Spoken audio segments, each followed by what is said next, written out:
Suntem extrem de bucuroși și fericiți să ne reunim toți aici cu o ocazie deosebită. Prezentarea unei cărți care are un renume e cunoscut în toată lumea, a unui autor care este cunoscut în toată lumea. Dar înainte de a continua mica mea introducere, vreau să vă spun că există la noi posibilitatea de a asculta traducere în două limbi, în română, în rusă. Româna e primul, the third channel. The third channel is English. Third, yes. Yeah.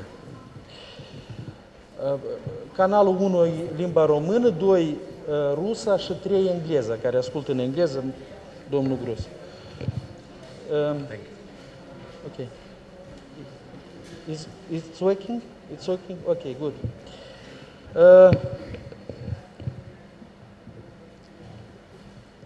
Prilejul reuniunii noastre de astăzi, cum am mai spus, este unul deosebit. Îl avem în Republica Moldova, pe cunoscutul, renumitul, notoriu istoric american, aș spune eu, că dumnealui predă acum în Universitatea din Princeton, de origine poloneză, Tomаш Grosс, care a devenit fondatorul unei, după apariția cărții Vecinii, în anul 2000, în anul 2000-2001, da? Această carte a schimbat mentalitatea mai multor cercetători, oamenilor care se interesează de istorie și au întemeiat un domeniu nou în studierea Holocaustului, domeniu care ține de studierea unui fenomen trist, aș spune eu, dar din păcate care a fost omniprezent în Europa în perioada celui de-al doilea război mondial, participarea populației locale la uciderea evreilor și la jăfuirea lor și așa mai departe. Deci, cartea Vecinii a fost prima dintr-o serie întreagă, după asta a urmat Frica și acum noi îl avem ca oaspete pe Tomаш Grosс, care a venit să prezinte a treia carte din acest ciclu, care se numește Recolta de Aur, despre cum a fost jăfuită evreimea europeană în perioada Holocaustului, în perioada celui de-al doilea război mondial. Eu aici am încheiat mica mea introducere și am onoarea să-i ofer cuvântul pentru o scurt cuvânt de salut doamnei Petuhov, care este vicedirector a Biroului de Relații Interetnice, gazda noastră de astăzi. Noi ne aflăm în Biroul Relațiilor Interetnice și îi mulțumim de tot sufletul pentru disponibilitatea de a ne asista și de a ne primi aici. Vă rog. Da, mersi mult. Eu tot o să mă ridic, în primul rând, ca gazdă și ca persoană care am fost invitată la masa asta rotundă, onorată asistență, în primul rând, stimate domnule profesor, domnul Gros, onorată asistență, stimați deputați, profesori, prieteni, absolut toți care sunteți astăzi aici. Probabil tema discuției de astăzi pentru noi, pentru Republica Moldova, este foarte interesantă, deoarece problema Holocaustului este o problemă discutată nouă în Republica Moldova și discutată deschis. Și ne bucură faptul că anume aici, în incinta Casei Naționalităților al Biroului Relații Interetnice, ca structura statului, noi probabil suntem una nu din multe structuri oficiale care găzduim astfel de întruniri, lansări de carte aici la noi, unde dumneavoastră aveți posibilitatea să auziți din prima sursă, în cazul dat autorul cărții, să auzim ce l-a făcut pe dumnealui ca să pună în carte aceste evenimente triste care s-au produs aici în Republica Moldova. Într-adevăr, în primul rând și Parlamentul Republicii Moldova și Guvernul Republicii Moldova știți că au aprobat un nou plan de acțiuni pentru studierea Holocaustului și în acest plan de acțiuni țin să aibă loc un șir de evenimente care să arate ce s-a întâmplat în Republica Moldova. Noi astăzi vorbim că circa 300.000 de evrei au fost executați și trimis în diferite forme în lagăre și au murit în perioada 41-45. Noi vorbim despre 11.000 de romi care de asemenea au trecut în această perioadă neagră a istoriei. Noi astăzi vorbim și despre cazurile care au loc și astăzi în cimitirele evreiești, ceea ce se întâmplă, despre inscripțiile, cele care astăzi mai au loc contra evreilor, contra faptelor care sunt astăzi aici în Republica Moldova. De asemenea, vreau să vă aduc la cunoștință că chiar aici alăturea, Biroul Relații Interetnice cu susținerea Guvernului, recent, credem în luna octombrie-noiembrie, va deschide o cameră muzeu Memoria Holocaustului, Toleranța interetnică și cred că cartea domnului Gros va fi una din primele exponate care va fi dăruită acestui muzeu. Și vom avea posibilitate și în baza acestor documente pe care dumneavoastră le prezentați în carte, cu regret nu am avut posibilitatea să citesc în întregime volumurile dumneavoastră, dar sper că o să am această posibilitate. Eu vă felicit, în primul rând, cu posibilitatea de a lansa cartea aici în Republica Moldova, fiindcă este scris anume despre perioada Republicii Moldova și vă doresc ca astăzi noi împreună să avem o discuție plăcută cu participarea tuturor celor interesați în problemă, să aveți multe întrebări și să aveți plăcerea să mai reveniți aici în Republica Moldova. Mulțumesc! Mulțumesc frumos! Înainte de a oferi cuvântul următorului vorbitor pentru cuvânt de salut, aș vrea pur și simplu să numesc organizațiile și oamenii care au contribuit la apariția acestei cărți, asta este important. A fost un efort comun, colectiv. Asta e asociația neguvernamentală din Polonia, Năvăgen, în frunte cu Rafal Pankowski și Natalia Siniaeva-Pankowska. Asta e editura Nestor Istoria, care de fapt a editat această carte. Reprezentantul e Serghei Marar și Serghei Erlich, care nu este acum aici. Asta e comunitatea evreilor din Republica Moldova, care este reprezentată aici, și Institutul de Istorie Orală, cu contribuția și asistența valoroasă a fondului Friedrich Ebert. Este important să menționăm acest lucru. Acum eu am onoarea să-i ofer cuvântul doamnei Nicoleta Esinencu, fondatoarea Teatrului Spălătorie, care în repertoriul său a avut un spectacol absolut deosebit, Clea History, despre tristele evenimente din Basarabia în perioada celui de-al doilea război mondial. Un spectacol inedit, un fenomen cultural unical, aș spune eu, în țara noastră, care vorbește despre acele orori prin mărturiile victimilor, celor care țin minte ce s-a întâmplat atunci în țara noastră. Vă rog frumos!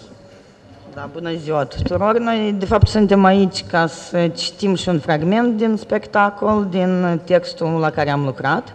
Este vorba de un text documentar la care am lucrat.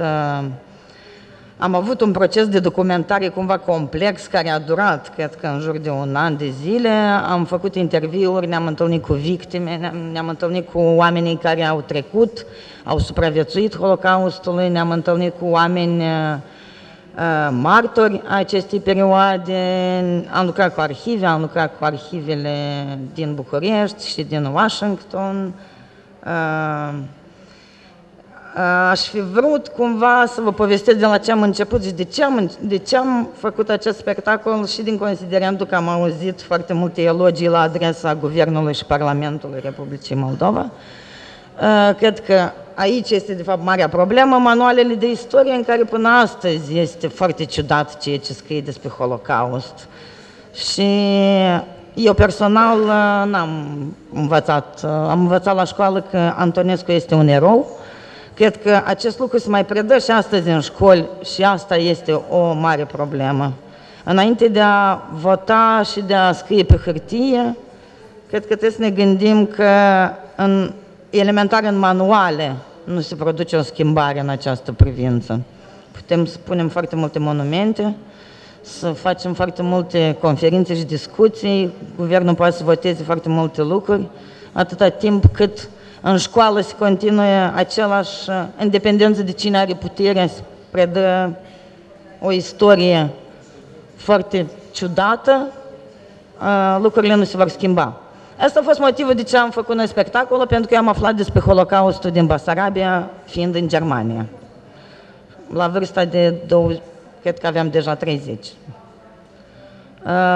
Și de aici a pornit procesul de documentare, am lucrat în echipă, am lucrat cu actorii, am mers în sate, am încercat să parcurgem traseele, să întâlnim oameni, să vorbim cu ei, am avut acces la arhive și da, cred că unul din cele mai importante momente a fost această descoperire a contribuției populației băștinașe, un lucru despre care nici părinții noștri nu ne-au povestit și nici buneii noștri nu ne-au povestit. Și da, și Doriana Talmazan, actrița care joacă în spectacol, o să vă citească un fragment de vreo 20 de minute din textul la care am lucrat. Mulțumesc. Vă rog.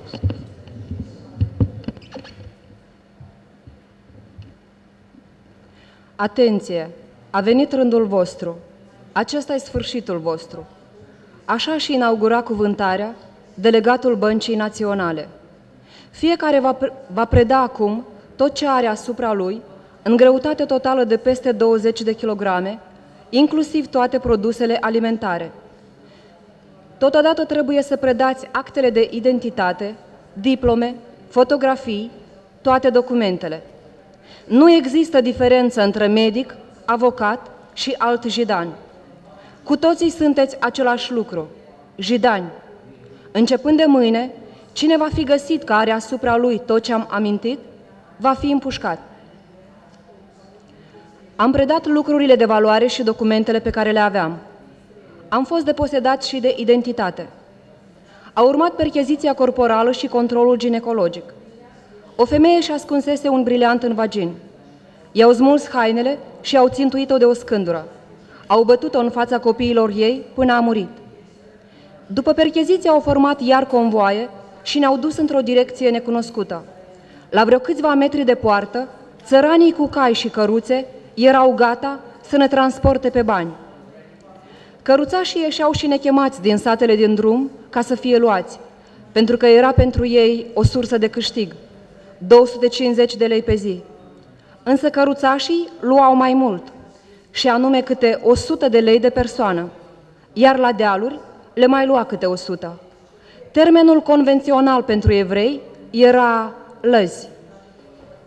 Au făcut un convoi mare. Ne duceau dintr-un loc în altul pe praful acela, că vă dați seama, erau niște călduri mari. Ne purtau așa pur și simplu ca să mai cadă.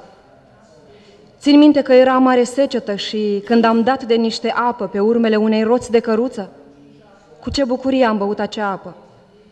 Era o senzație pe care și acum o țin minte. Bucuria pe care am avut-o că am găsit un pic de apă. Și-a început să îngrădească tot Vertujeniu. Și tot centrul l-a îngrădit cu sârmă ghimpoasă. Și când ne-am sculat într-o dimineață, era plin cu populație evreiască. Copii, bătrâni, tineri. Era plin. Mulți au fost. Poate să fi fost vreo 10, 20 de mii. Erau băcșiți acolo. De unde i-au adus? Nu știu. O venit vara, așa, cum să vă spun, poate că prin luna iunie, că de acum erau fructele, erau și cartofii noi și mama ne punea într-o sacoșă și noi veneam aici pe străduca asta lângă spital și aruncam peste sârme. Că erau copii mici cu mâna întinsă și la cine trecea pe drum zicea: dă o bucățică de pâine, dă o bucățică de pâine, dă o bucățică de pâine să mănânc. Și mama ne punea și mămăligă și ce avea ea și noi ne duceam și aruncam peste gard la copiii ceia. Și fugeam și ne ascundeam, că ne băteau. Erau jandarmii care păzau și ne băteau. Nu ne lăsau să ne apropiem. Am rămas la Vertiujeni vreo 5 luni. Am lucrat la construirea unei șosele. Închipuiți-vă o coloană de mii de oameni cu pietre de 10-15 kg în mână, loviți cu patul armei ca să fugă, să dea un randament cât mai mare. Îi punea să lucreze.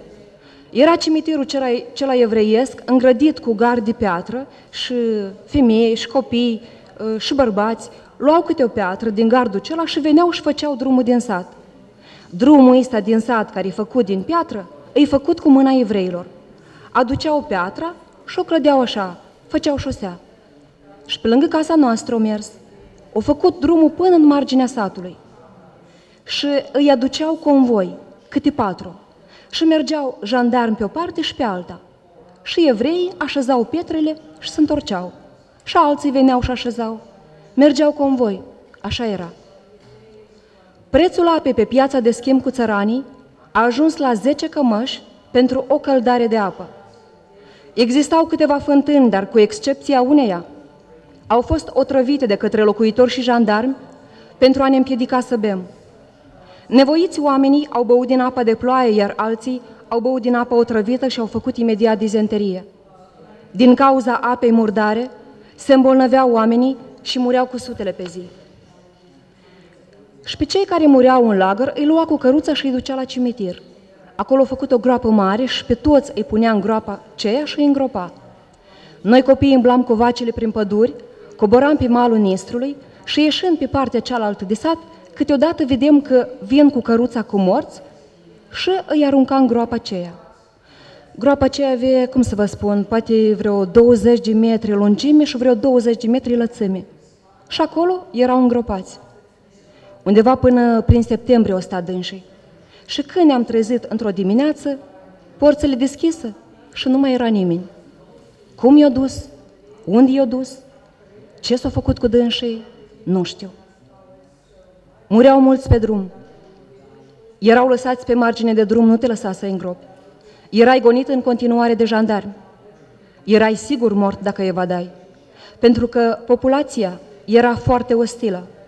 De aceea nici nu au existat încercări de evadare din convoaie. Erai mai sigur în convoi decât dacă fugeai din convoi. Ceva foarte curios, dar așa s-a întâmplat. Populația Basarabiei, nu știu de ce și în ce condiții, dar era foarte ostilă. Și pe cei care n-au dovedit să fugă, i-au strâns aici în Iedineț și i-au îngrădit. Aici, la marginea orașului, au fost niște locuri părăsite. Aici, în margine, era casa noastră. Era penultima casă din oraș. Și peste drum au deschis lagărul de evrei. Lagărul de acum l-am văzut împrejmuit cu sârmă și acolo erau închiși. Oameni cu copii, bătrâni, toți erau mânați acolo grămadă. Cine ce-a putut lua în mână, foarte puțini aveau bagaj cu dânsii și strigau tot timpul: apă, pâine. Scoteau ce aveau acolo, un inel, ceva, și rugau. Dar dacă nu era chip, nimeni nu se putea apropia. Pâinea adusă în lagăr se vindea cu 10.000 de lei bucata. Am ucegăit pe rafturi. Nimeni n-avea bani să o cumpere. A început foametea, mizeria, exantematicul, păduchii și tot ce vreți. Ne-au adunat pe toți, am fost dezbrăcați până la piele, tunși și deparazitați. Iar ofițerii se plimbau printre noi, controlând regiunile păroase ale corpului cu bețe, pentru a constata dacă mai avem păduchi. Eram desculți și aproape goi. Ne înveleam în hârtie de ziar sau de ambalaj. Și era vai de capul lor, flămânzi, murdari, rupți, distruși. O stare deplorabilă, o stare strașnică. Tot timpul strigau: pâine, apă, pâine, apă. Și mureau copii bolnavi, ceva strașnic era. Care mureau, care îi împușcau. Și apoi am văzut cum îi îngropa acolo. Și deau acolo jandarmi lângă dânsii și ei săpau. Evreii singuri îngropau tot timpul oameni. I-au mânat ca pe niște vite, cum ai mâna așa și ai îngrădi o cereală de animale, așa și pe dânsii. În octombrie ne-au scos și ne-au dus tot pe jos spre Nistru. Nu știam exact unde ne duc. Au început ploile și praful s-a transformat în glod. De-abia reușeai să scoți piciorul. Cine rămânea în urmă era împușcat. Te uitai în urmă și erau oameni rămași morți. Dar am mai văzut ceva. Cum se repezeau țăranii și dezbrăcau cadavrele. Și rămâneau cadavrele goale. Locotenent Popoiu a scos din convoi o familie de cunoscuți de 4 persoane, printre ei un avocat bine îmbrăcat. El i-a trimis în satul apropiat Echimăuț și i-a ordonat șeful postului local să îi împuște, iar costumul avocatului să îi se trimită după execuție. Șeful postului nu a îndeplinit cu strictețe sau nu a înțeles cum trebuie ordinul și nu s-a îngrijit ca hainele să rămână neatinse și curate în timpul execuției. Popoiul nu le-a mai vrut și le-a făcut cadou. Țăranii de pe traseu cumpărau cu 1500-2000 de lei oameni vii pentru a-i jefui de îmbrăcăminte. Soldații împușcau oamenii pe care și alegeau țăranii și le predau marfa gata împușcată. Aveam 11 ani când au trecut pe aici. Vine coloană, vine de la Iedineț și au trecut iată pe aici spre Târnova. Aici care era șef pe coloană era ofițer român. S-a dus la primărie, la șeful de post și-a cerut voie să rămână aici noaptea. De atâta că nu mai puteau ei să meargă de-amu. Erau obosiți. Și le-a dat voie în sat, în partea cealaltă de sat. Și-a intrat coloana în sat și acolo a dormit. Dimineața s-a sculat, o strâns hârlieță și lopez de pe la oameni și i-a dus pe evrei să facă gropi. Și-au făcut o groapă mare. Jandarmii i-au dus acolo, le-au dezbătut dinții, că aveau dinți de aur puși, i-au dezbrăcat și i-au dat în groapa aceea de vii. Acolo umbla groapa aceea, așa umbla, că ei de vii se zbăteau. Și deasupra li-a dat pământ. Aproape la vreo 300 au ucis. Și noi copiii ședeam și ne uitam. Au făcut grupuri a câte 10 evrei. Primul grup a fost aruncat în Nistru și împușcat. Caporalul l-a chemat pe soțul meu și i-a spus să strângă bijuteriile și banii, toate câte sunt, ca să scăpăm cu viața. S-au strâns vreo 100 inele, ceasuri, cercei, lanțuri de aur și suma de 15.000 de lei. După predarea banilor, caporalul a vrut să-l împuște pe soțul meu, dar eu l-am rugat să lase în viață, că ce îi mai dau? Un inel cu brileante, o pereche de cercei de aur, o tabacheră de argint, un brici și suma de 1000 de lei. După ce le-am dat și pe acestea, a observat că mea e de aur și mi-a smuls-o din gură. A tras 6 focuri de armă în soțul meu și l-a aruncat în Nistru. M-a aruncat și pe mine în apă trăgând din armă, dar știam să not și am scăpat. După aceea am ajuns într-o comună Corbu, nu departe de Otaci, și noaptea ne-au băgat într-un vârf de deal la Corbu. Era ploaie, era muzlioarcă, eram plini de noroi, toți pe botul de deal. Și a venit înghețul în acea noapte. Și țin minte cum îmi striga mama, să nu adormi, să nu adormi pentru că vei îngheța și mori. Și tot timpul mă trezea.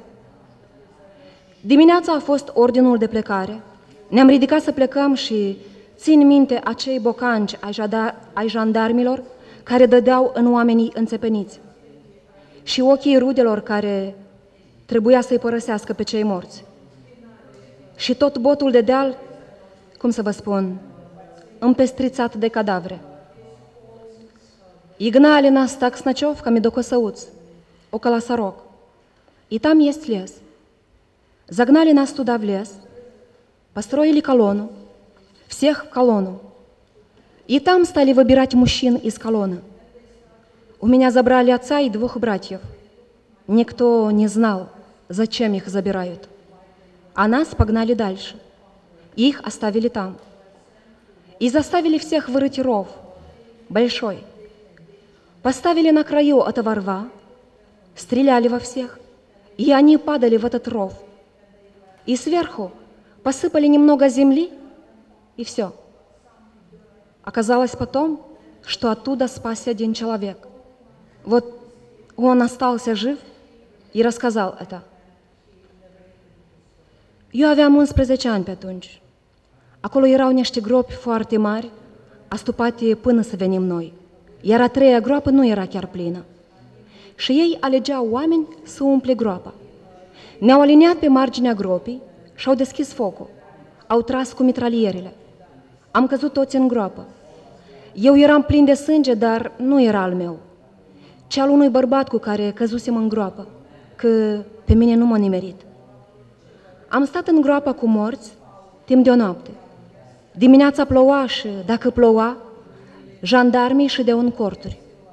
Și eu am putut fugi la locul unde era familia mea. După nu știu cât timp de mers, am ajuns în Transnistria, în lagărul de la Domanovka. Și aici stăteam în niște grajduri, unii peste alții, morții cu vii.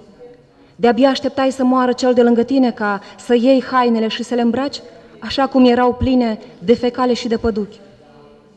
Dacă în alte părți se băteau pentru a-și astâmpăra setea cu câțiva strop de urină, aici erai bucuroasă dacă aveai putere să scoți puțină zăpadă cu fecale, că era mai hrănitoare. Muribunzii erau scoși dintre noi, duși pe câmp și împușcați. Câteodată se turnau câteva sticle de petrol și flăcările înghițeau totul în cale. Carnea friptă ne stârnea foamea. Era o provocare prea mare ca să reziști mirosului de carne friptă, fie ea chiar și de om. Mama, care până atunci fusese cu mine, s-a îmbolnăvit de tifos exantematic și zăcea alături de mine. A murit împușcată. Nu am plâns-o.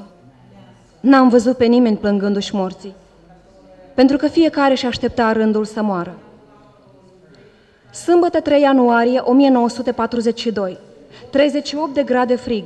Tata a căpătat o căciuliță ucraineană. Ne acomodăm mediului. Joi, 19 martie 1942. S-a zvonit că vom fi alungați spre Bug. Cred că ăsta e sigur sfârșitul. Ar fi trebuit să fiu în clasa 8-a. Sâmbătă 2 mai 1942. Nu mai sper. Clar că până la sfârșitul războiului vom rămâne aici.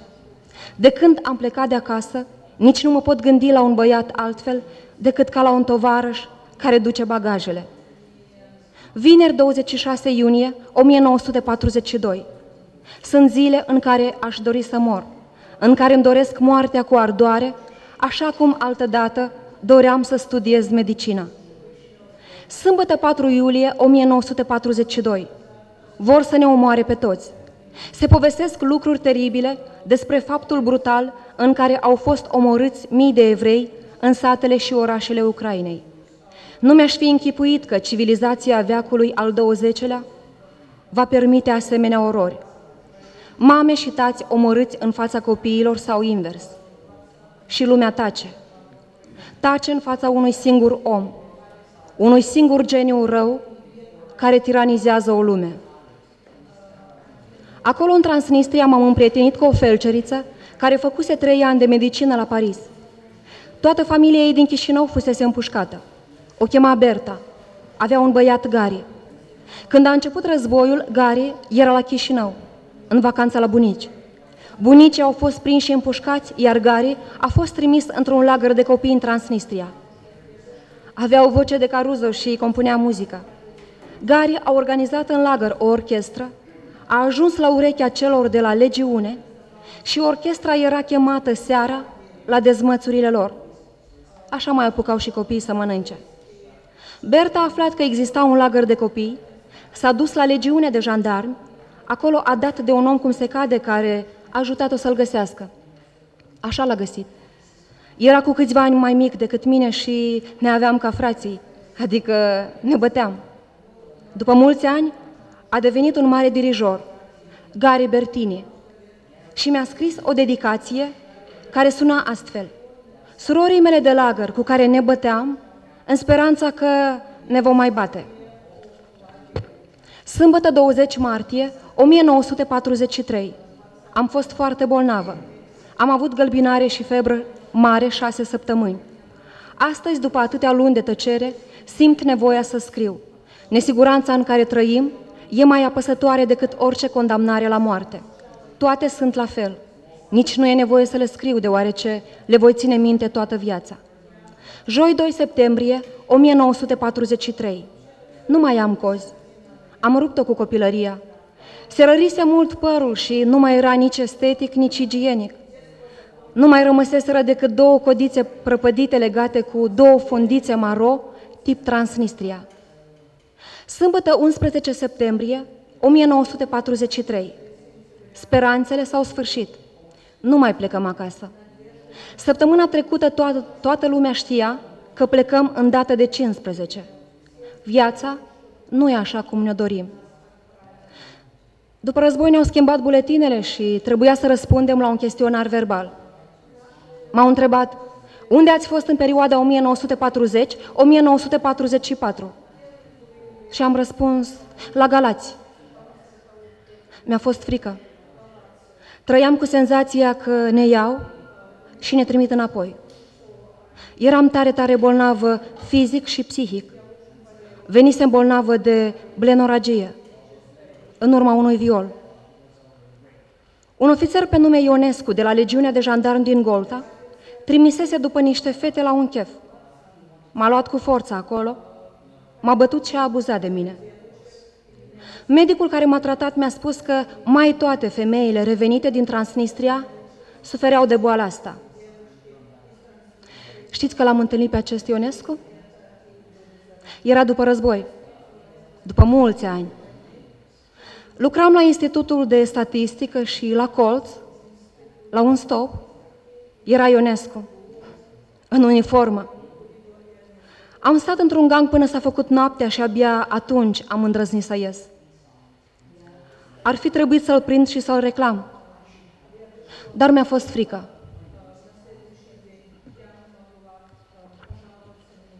Mulțumesc! Eu cred că da, merită aplauzele noastre aceste cutremătoare mărturii. Și în genere, teatru, spălătorie, autorul acestui spectacol, actorii merită aplauzele noastre pentru că au fost pentru mult timp unica voce, sau una din puținele voci, a neiudeilor aici în Basarabia care vorbeau despre aceste probleme. Așa că vă mulțumim încă o dată din tot sufletul.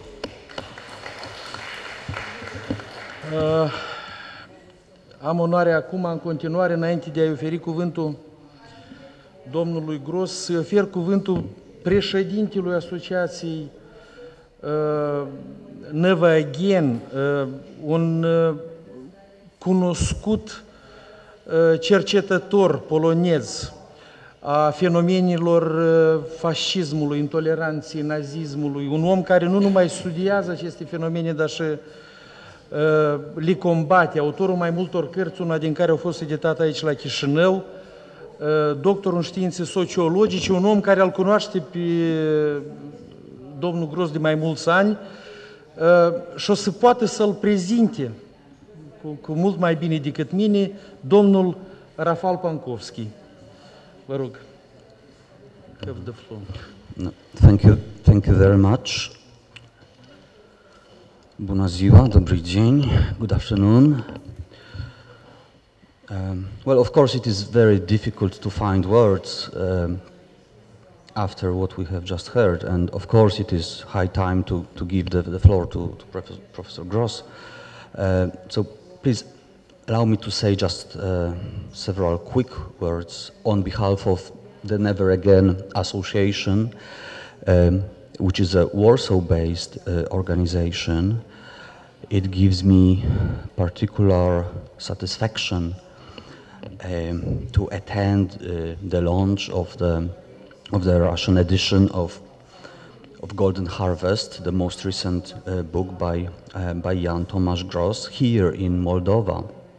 And I have to admit, when Natalia Sinaeva initiated this edition, I didn't quite realize that the potential audience and the reactions in Moldova would be so spectacular. But I think, having heard Nicoletta's comments as well as the fragments of the material that she collected, we understand much better that a lot of the challenges are common challenges. And I don't just mean challenges of commemorating the Holocaust, but specifically challenges of uncovering inconvenient facts and inconvenient truths about the Holocaust, including the role of the local populations across Eastern Europe. And I wanted to say that Jan Tomasz Gros is one of the bravest historians that I know, but then I thought this would be incorrect. I think he's actually one of the bravest people that I know. And he tells us much more than just facts about events that took place, but he tells us something important about the legacy of those events, the legacy that is still with us. And it has an impact on our contemporary identity or identities. So in this sense, I think the books of Jan Gros, including The Golden Harvest, they are helping us not just to learn about history, but they are helping us to make history, to change awareness in a fundamental way, and to change our society, to change ourselves for the better. And this is all I wanted to say just now, and I think it is time for you, Jan, to take the floor. Thank you, Rafał. Sir, the floor is yours. Thank you very much. I wanted to thank you truly for the invitation, for introductions, a lot of undeserved praise that I heard, and I want to apologize to you because after the reading of these very powerful testimonies of voices from hell, if you will, from man-made hell, my lecture will be in a way redundant. It's just a kind of a commentary that in some way we should just in silence contemplate the fate of people who were once neighbors of our forefathers. But we are here and we have a task to accomplish all together, so with your forbearance I will start my lecture. I would like to shed light in this lecture on the phenomenon of killings and plunder of Jews by local people in German-occupied Poland. Crimes that occurred on the periphery of the Holocaust. In terms of numbers of Jewish victims, this was only a small fraction of the total killed by the Nazis. The loot that remained in local hands, not equally insignificant primarily because of the housing stock which was taken over by local residents, was also only a tiny part of the Jewish wealth that had been plundered during World War II. But as mysteries pertaining to the Holocaust abound, these marginal phenomena, adversarial interaction between Jews and their fellow citizens in occupied societies, had been catapulted decades later into the center of preoccupation for national historiographies. To address this subject, one needs to contend with yet another sort of marginality, due to the fact that information provided by Jews about the fate they suffered during the war has often been viewed with incredulity. What I am referring to in the first place was a perverse consequence of unbelievable radicalism of anti-Jewish policies pursued by the Nazis. This belief, writes Jeffrey Hartman, a renowned literary scholar who as a child emigrated from Germany, this belief touched the survivors themselves. two phrases stand out in their testimony. I was there, and I could not believe what my eyes had seen. Everything that happened was so gigantic, so inconceivable, that the witness even seemed like a fabricator to himself. Unquote. I can testify to this bafflement with the outsized scale of Holocaust events as reported by witnesses from personal experience. It took me 4 years and a pure lucky coincidence to realize that the testimony of Shmuel Wasserstein, who described the crime in Jedwabne, the subject of my book Neighbors, was not an exaggeration, but a pretty faithful description of what had happened. Another reason for doubting information about the unfolding catastrophe of European Jews was a long-lasting memory of an Allied propaganda hoax dating back to the First World War. At the time, tales of German atrocities allegedly committed against the civilian population, especially in Belgium, were grossly exaggerated. Consequently, reports of mass murder coming out of occupied Europe 20 years later were still viewed with caution. When we add to this a generally demeaning stereotype of Jews in Christian cultural tradition, we can appreciate why Jewish sources were a priori treated with deep ambivalence. The French-Israeli historian René Poznański describes, for example, a generalized skepticism of high functionaries of the Foreign Office. As a general principle, she characterizes, using their own words, the state of mind in British government circles, and I quote, "As a general principle, Jews have a tendency to exaggerate the severity of persecution to which they are subjected." Unquote. A weighty point of view when held by those who controlled the most important propaganda vehicle broadcasting into occupied Europe, the BBC. In order to ensure the effectiveness of war propaganda, their concern was not to exaggerate any claims, and especially those pertaining to the persecution of Jews, the latter in order not to give plausibility to a German argument that the war was being waged by the Allies on behalf and in the interest of the Jews. From east to west, from the Gaullist France Libre broadcasts to radio programs authorized by General Sikorski's Polish government in exile, both de Gaulle and Sikorski were self-exiled at the time in England, those trying to beef up anti-Nazi resistance in their home countries were anxious not to emphasize the victimization of the Jews, lest they render plausible the Nazi arguments that Jews were pulling all the strings in London and in America. So now, as we will ground our analysis in individual testimonies, the question for us to answer is, what can historians do with individual testimonies?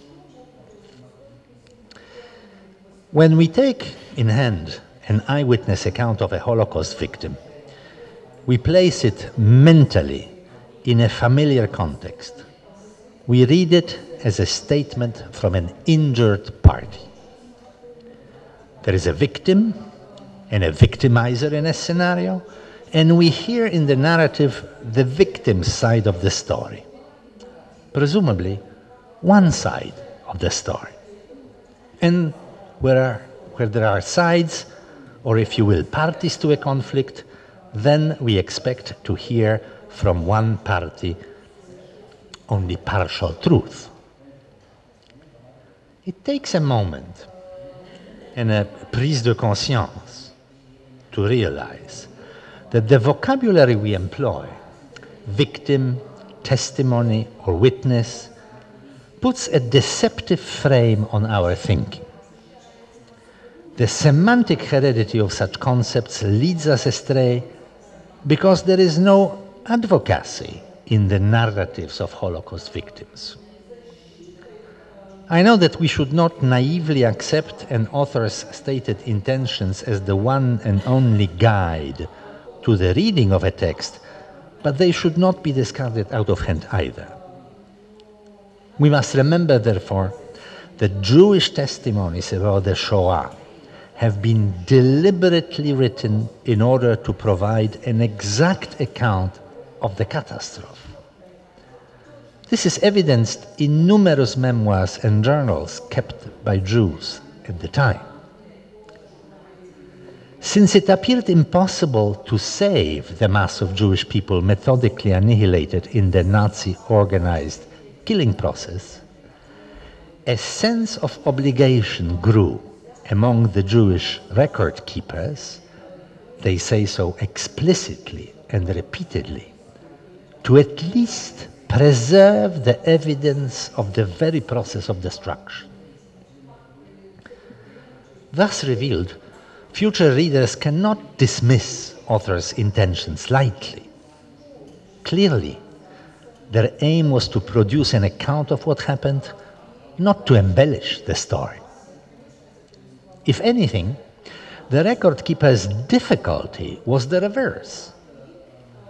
The reality surrounding them was such an exaggeration of everything people were accustomed to in the course of everyday life that their concern could only be whether posterity would be capable of believing in what had really happened, the record, as it were.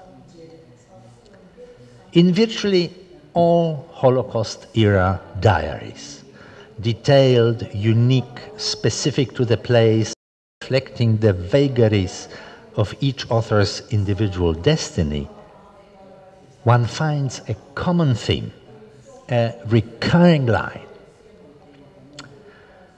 Whatever we may have foreseen and written about many times, I am quoting now by way of example from Hermann Krug's entry of October 28, 1942. And I continue the quote. It is all hardly a fraction of the actual situation, unquote. One cannot grapple with the surrounding reality, all diarists seem to be saying. It cannot be communicated fully. Holocaust memoirists labored against enormous odds, most strikingly against their own incredulity at what was happening around them. Their predicament was bewildering. Nobody will believe us if we say it how it was. And yet, we can at best only tell a fraction of what has actually happened. Did they have any need or inducement to exaggerate or embellish their narratives? I think not. Rather, their one and only ultimate satisfaction, a hopeless task, we know, could come from being able to say to themselves, as readers of what they have left us, yes, that's exactly what happened. Personal testimonies may have finally entered the mainstream of Holocaust historiography with the most recent grand synthesis, Scholl Friedlander's The Years of Extermination, published in 2007, where the author draws on such material abundantly. Christopher Browning has published in 2010 a similarly grounded study of a forced labor camp in Starachowice, as did Yehuda Bauer in his Death of a Shtetl, and Omer Bartov is completing his book on communal genocide in Buchach. With giants in the field drawing freely on personal testimonies of Holocaust victims and survivors, historiographical standards are shifting. But so far, it has been a struggle to fend off criticism which easily dismiss writing on the basis of personal documents as not properly grounded, not by providing only and merely anecdotal evidence. In the meantime, for an entire spectrum of interesting subjects, the fate of Jews hiding on the so-called Aryan side or resistance in provincial ghettos, for example, almost no other empirical evidence is available.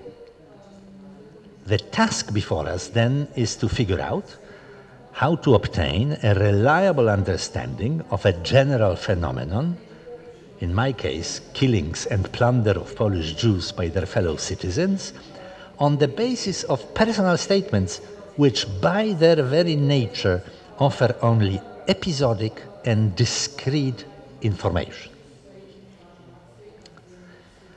Ever since the story of murder in Jedwabne was debated in Poland some 17 years ago, historians of the Holocaust began to study court cases prosecuted after the war in Poland on the basis of the August 31, 1944 decree of the Provisional Polish Government. It is customary to refer to them now in a shorthand as the so-called August cases. Some 2 decades after the war, all the August cases from court districts around the country were conveniently assembled in one archival collection. Today, they are in the holdings of the Institute of National Memory. I shall draw here on a very useful contribution of 2 historians who examined all the August cases in the Kielce voivodeship, an administrative district in Poland, containing evidence about murders of Jews by the Poles in the countryside of this region. Altogether, about 250 people were brought to justice there for the alleged involvement in the murder of several hundred Jews. The authors, Alina Skibińska and Jakub Petelewicz, complemented their knowledge acquired from archival readings with interviews conducted in the area. We need to focus now on what is at stake here and what kind of question we are bringing to the evidence at our disposal. Essentially, we want to adjudicate between 2 interpretations of the phenomenon of murder and plunder of Jews by their fellow Polish citizens during the war. One interpretation would simply claim that stuff happens. People get killed during the war. There was a lot of violence all around, and so it got privatized at times. Banditry was rampant. People lost their moral bearings. There is always scum in a society. And anyway, one should not generalize on the basis of isolated cases. In short, the claim here is that this was deviant behavior. Or else, it was not. And in order to find out, I suggest that we must read the content of the cases to learn what actually happened and make sense of it. I am now going to quote extensively from the above-mentioned article describing numerous murders of Jews hiding in the Kielce countryside. I spliced together fragments of text scattered over several pages in a continuous narrative. So I will begin a quote now. It's a fairly lengthy quote from that article. Quote, "Killings by shooting with an axe or using a wooden pole were accompanied by acts of physical and psychological cruelty towards Jews who had been caught. Women were raped, people were beaten, pushed around, cursed at, and verbally humiliated. The accused, the alleged perpetrators of crimes against the Jews, remember, the context here is trials in Poland after the war of the perpetrators of these murders. So the accused, the alleged perpetrators of crimes against the Jews were peasants, Polish so-called dark blue policemen from outposts closest to the site of murder, members of various guerrilla organizations who frequently were the very peasants living during the day in their villages rather than staying in forest detachments. In very many cases, the accused held some position or function in the local officialdom. Village heads, deputy village heads, district heads, employees of district office, members and commanders of local fire brigades, members of village guard. They were, without exception, of Roman Catholic denomination, grown-up men, in general, without a prior criminal record. They had stable family life, wives and children. Some of them were members of the Communist Party or worked in the People's Militia, the police force, after the war. By virtue of their functions, at least a part of them belonged to the local elite in the countryside. Women had often witnessed and observed what had happened. They belonged to passive crowds which carried out the killings with the hands of a few of their most active participants. One could even venture a proposition based on depositions from witnesses and the accused, that there were many active participants and observers in almost each of these crimes.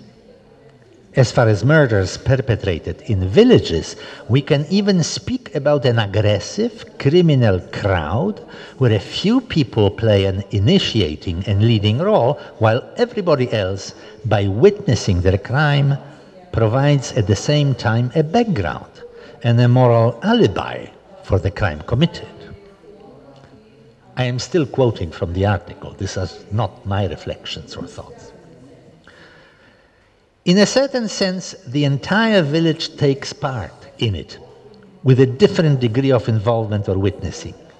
And after the war, the entire village keeps in its collective unconscious and memory events which then took place with its participation. This anonymous crowd constitutes an extremely important element for the analysis of this phenomenon. Its presence allows responsibility for the crime committed to be diffused and is, in a certain sense, silently gives permission to do what had been done to the Jews. In numerous files, we read detailed descriptions of the crimes during which victims and perpetrators talked to each other.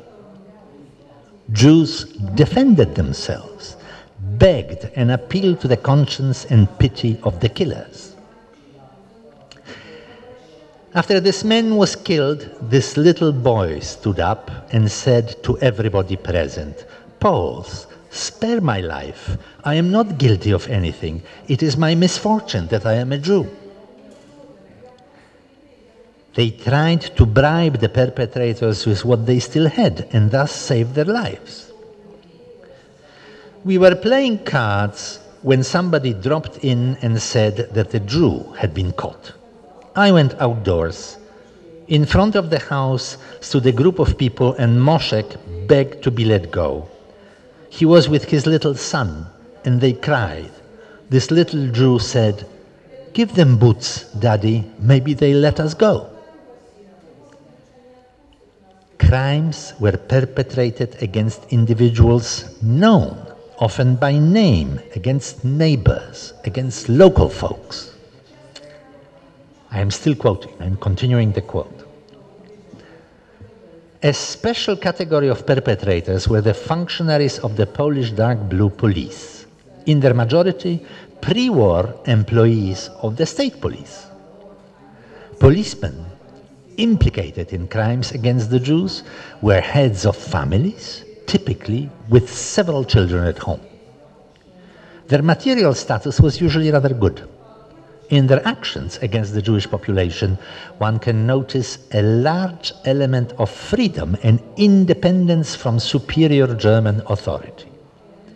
In the cases at hand, there was not a single instance in which apprehended Jews were escorted back to a ghetto or to a police station, which would also mean death for them. They are usually killed right away or in a neighboring forest and local peasants are ordered to bury the corpses. The direct motive to commit the majority of murders and denunciation of Jews hiding in the countryside was the desire to plunder them, to take over their belongings, which were imagined to be considerable. This was a pernicious consequence of a stereotype about Jewish wealth. Peasants imagined that by killing these people, they will get hold of their riches. One should suppose that in a psychological sense, the fact that hiding Jews were paying for shelter and food, and often very high prices by local standards, reinforced the belief that they have lots of money, which can be taken from them with impunity. Indirectly, the same motif underlay murders of Jews who no longer could pay off those giving them shelter. People were getting rid of them, just as they were getting rid of Jews who had witnessed crimes committed earlier. In over a dozen closely researched cases, there is mention of characteristic and telling facts which accompanied the crime. After having finished, peasants gathered in the apartment of one of the participants to drink vodka, as if to celebrate with a meal their joint deed, to divide the spoils, and probably also to decompress. I'm finishing the quote, I'm closing the quote. The above summary does not represent my reading of the evidence from the files of August cases tried in the Kielce District Court. It has been provided by two young Polish historians. It offers a composite image, and all the enumerated elements certainly could not be found in every episode that they took under scrutiny. But it is nevertheless abundantly clear that any concept of deviance would have to be stretched beyond capacity to encompass the kind of behavior that Skibinska and Petelewicz have described. Instead, we can note multiple ways in which killings of Jews by peasants in the Kielce countryside were socially sanctioned. Regular members of the community took part in them, not miscreants or marginal people easily identifiable in rural society. Indeed, the local elite's participation bestowed upon these crimes a kind of official imprimatur. Killings were carried out openly, often publicly, drawing crowds of onlookers. Direct perpetrators of these crimes, the most active participants, as far as one can tell, remained members of local communities in good standing. As was mentioned earlier, some joined the Communist Party and the People's Militia after the war. In almost every file, there are group affidavits signed by inhabitants of the village where murder took place, vouching for the good and honorable character of the accused. This is proof, Skibinska and Petelewicz observe, that the village was in solidarity with the accused, and that in the consciousness of its inhabitants, there was no need to prosecute or to expiate in any way for the crime. In the conclusion of their article, the authors finally draw on interviews they conducted in the region 60 years after the events. They note, and I quote again, almost total lack of interest in the fate of murdered Jews, and that if any emotion, I'm quoting again, could be found in conversations, it was a disapproval directed towards the victims, unquote. Given the deep religiosity of the peasants, they wonder why obligations vis-à-vis other human beings derived from Christian ethics were never invoked.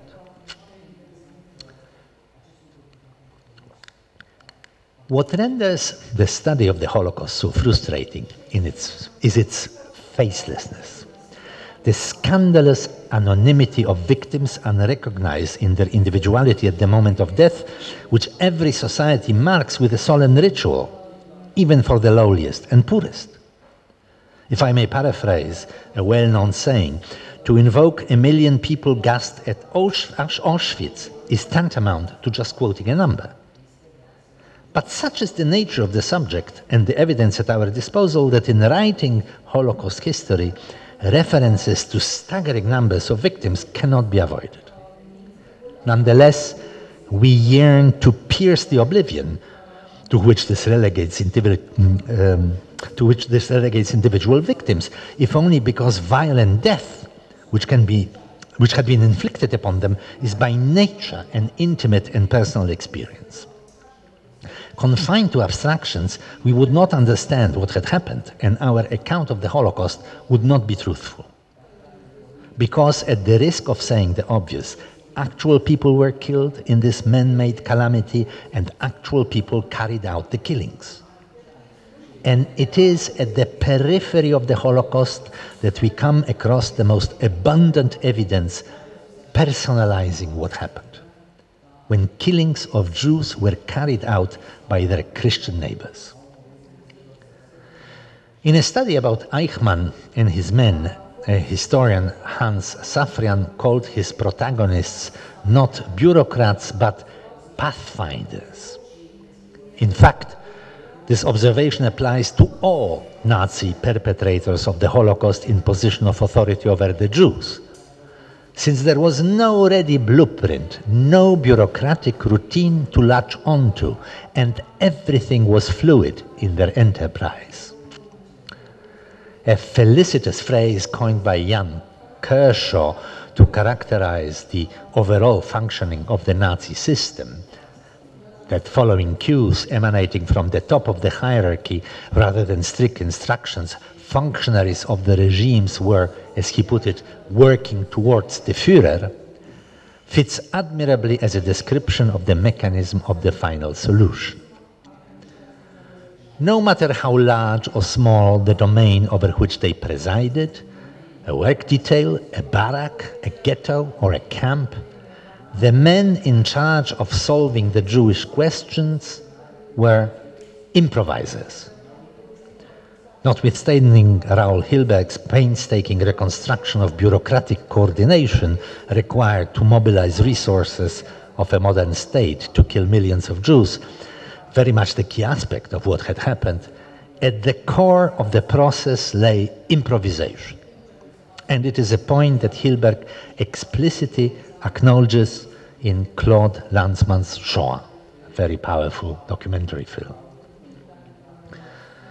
Of course, bureaucratic capacity as well as the technology of a modern state were necessary to carry out in a timely fashion the mass murder of widely dispersed millions of people, but bureaucratic apparati and bureaucratic routines are devised with specific goals in mind, and to apply them to different tasks requires adaptation. To put it in the simplest terms, trains carrying Jews to death camps, again so instructively discussed by Hilberg in Shoah, were not operating according to a regular schedule. These were specially chartered trains, and somebody had to request them and steer them all the way through the maze of regular traffic. And so they could have been ordered or not. There could have been more or less of them. They could have been moved faster or slower through regular traffic. And so it goes for virtually every aspect of the killing process. At every stage of the Holocaust, decisions had to be made.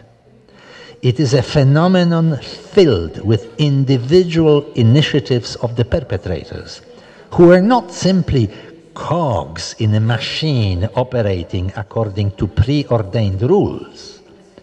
Far from it. And what this means is that agency in the Shoah, to a degree we perhaps have not yet adequately recognized when thinking and writing about it, rests with a multitude of concrete individuals. Many people pushed the process along on their own initiative, and there were, ipso facto, many choke points where the process could have been slowed down, derailed, even temporarily halted.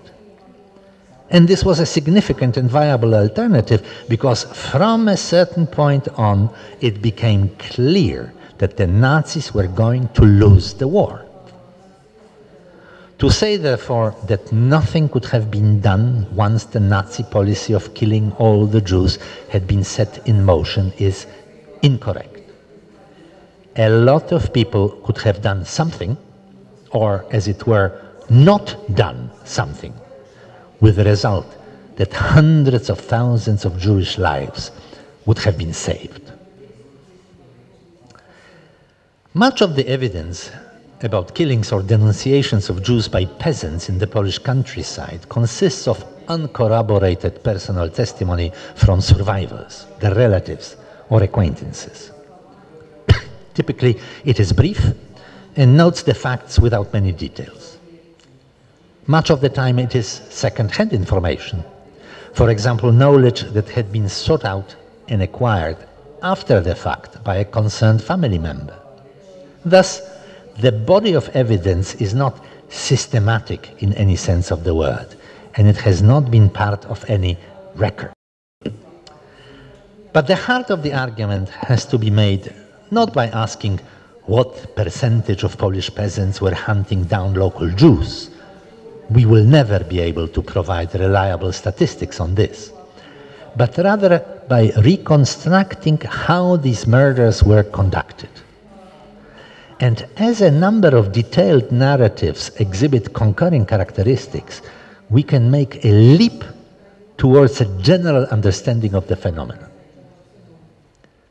It is so because society with a common past and shared customs and institutions has a degree of internal coherence.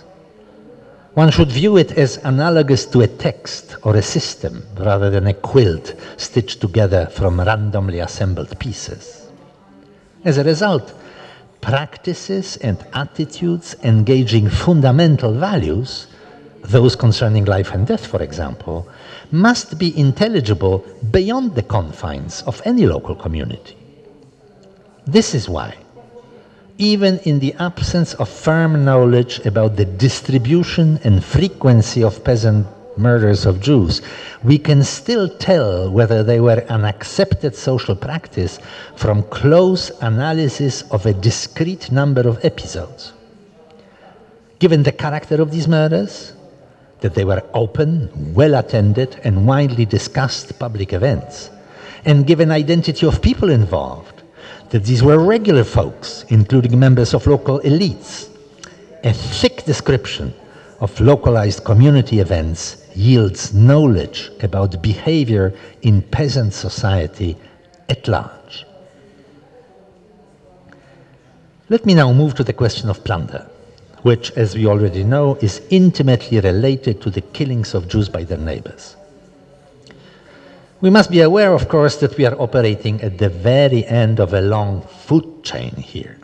A real, massive plunder took place as a result of state action in Western Europe and Germany proper, where Jews were solidly middle class and had substantial wealth which had been taken over through a long process of Aryanization, forced emigration, outright confiscation, and also deportation and killings. Throughout the 12 years of the Third Reich, writes Scholl Friedlander, and I continue the quote, looting of Jewish property was of the essence. It was the most easily understood and most widely adhered to aspect of the anti-Jewish campaign, rationalized, if necessary, by the simplest ideological tenets, unquote.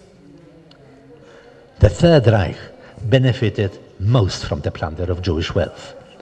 But Vichy France, for example, tried to get its cut as well.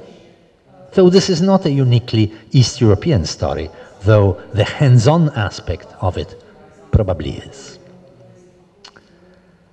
Mass killings in the Podlasie region, of which the murder in Jedwabne was but one episode, were accompanied by widespread and thorough plunder of Jewish property. It would be more difficult to name townspeople who did not plunder Jewish houses while their inhabitants were being incinerated in a large barn on the outskirts of Radziłów, an eyewitness to the murder told the journalist 60 years later. French Catholic priest Father Patrick Dubois, while searching for mass graves of Jews in the Ukrainian countryside and talking to local witnesses, heard from one of his interlocutors, and I'm quoting him, "One day we woke up in the village and we were all wearing Jews' clothes," unquote. I am sure the same occurred in numerous localities east of the river Elbe. And things were not much different at the other end of Europe either. When the most ancient Greek Jewish community was deported from Salonika, and I quote now, "As soon as they were marched away, people rushed into their houses, tore up floorboards, and battered down walls and ceilings, hoping to find hidden valuables. There was a complete breakdown of order," wrote an official at the time, "and the second-hand shops of the city began to fill up with stolen goods," unquote. But again, whether we quote evidence from 3 or from 33 incidents, we are confronted with a discrete number of episodes, and we remain epistemologically on the ground of anecdotal as opposed to systematic evidence. In order to overcome the inherently incomplete character of data, we need to keep asking how things were done in order to get a general understanding of what happened.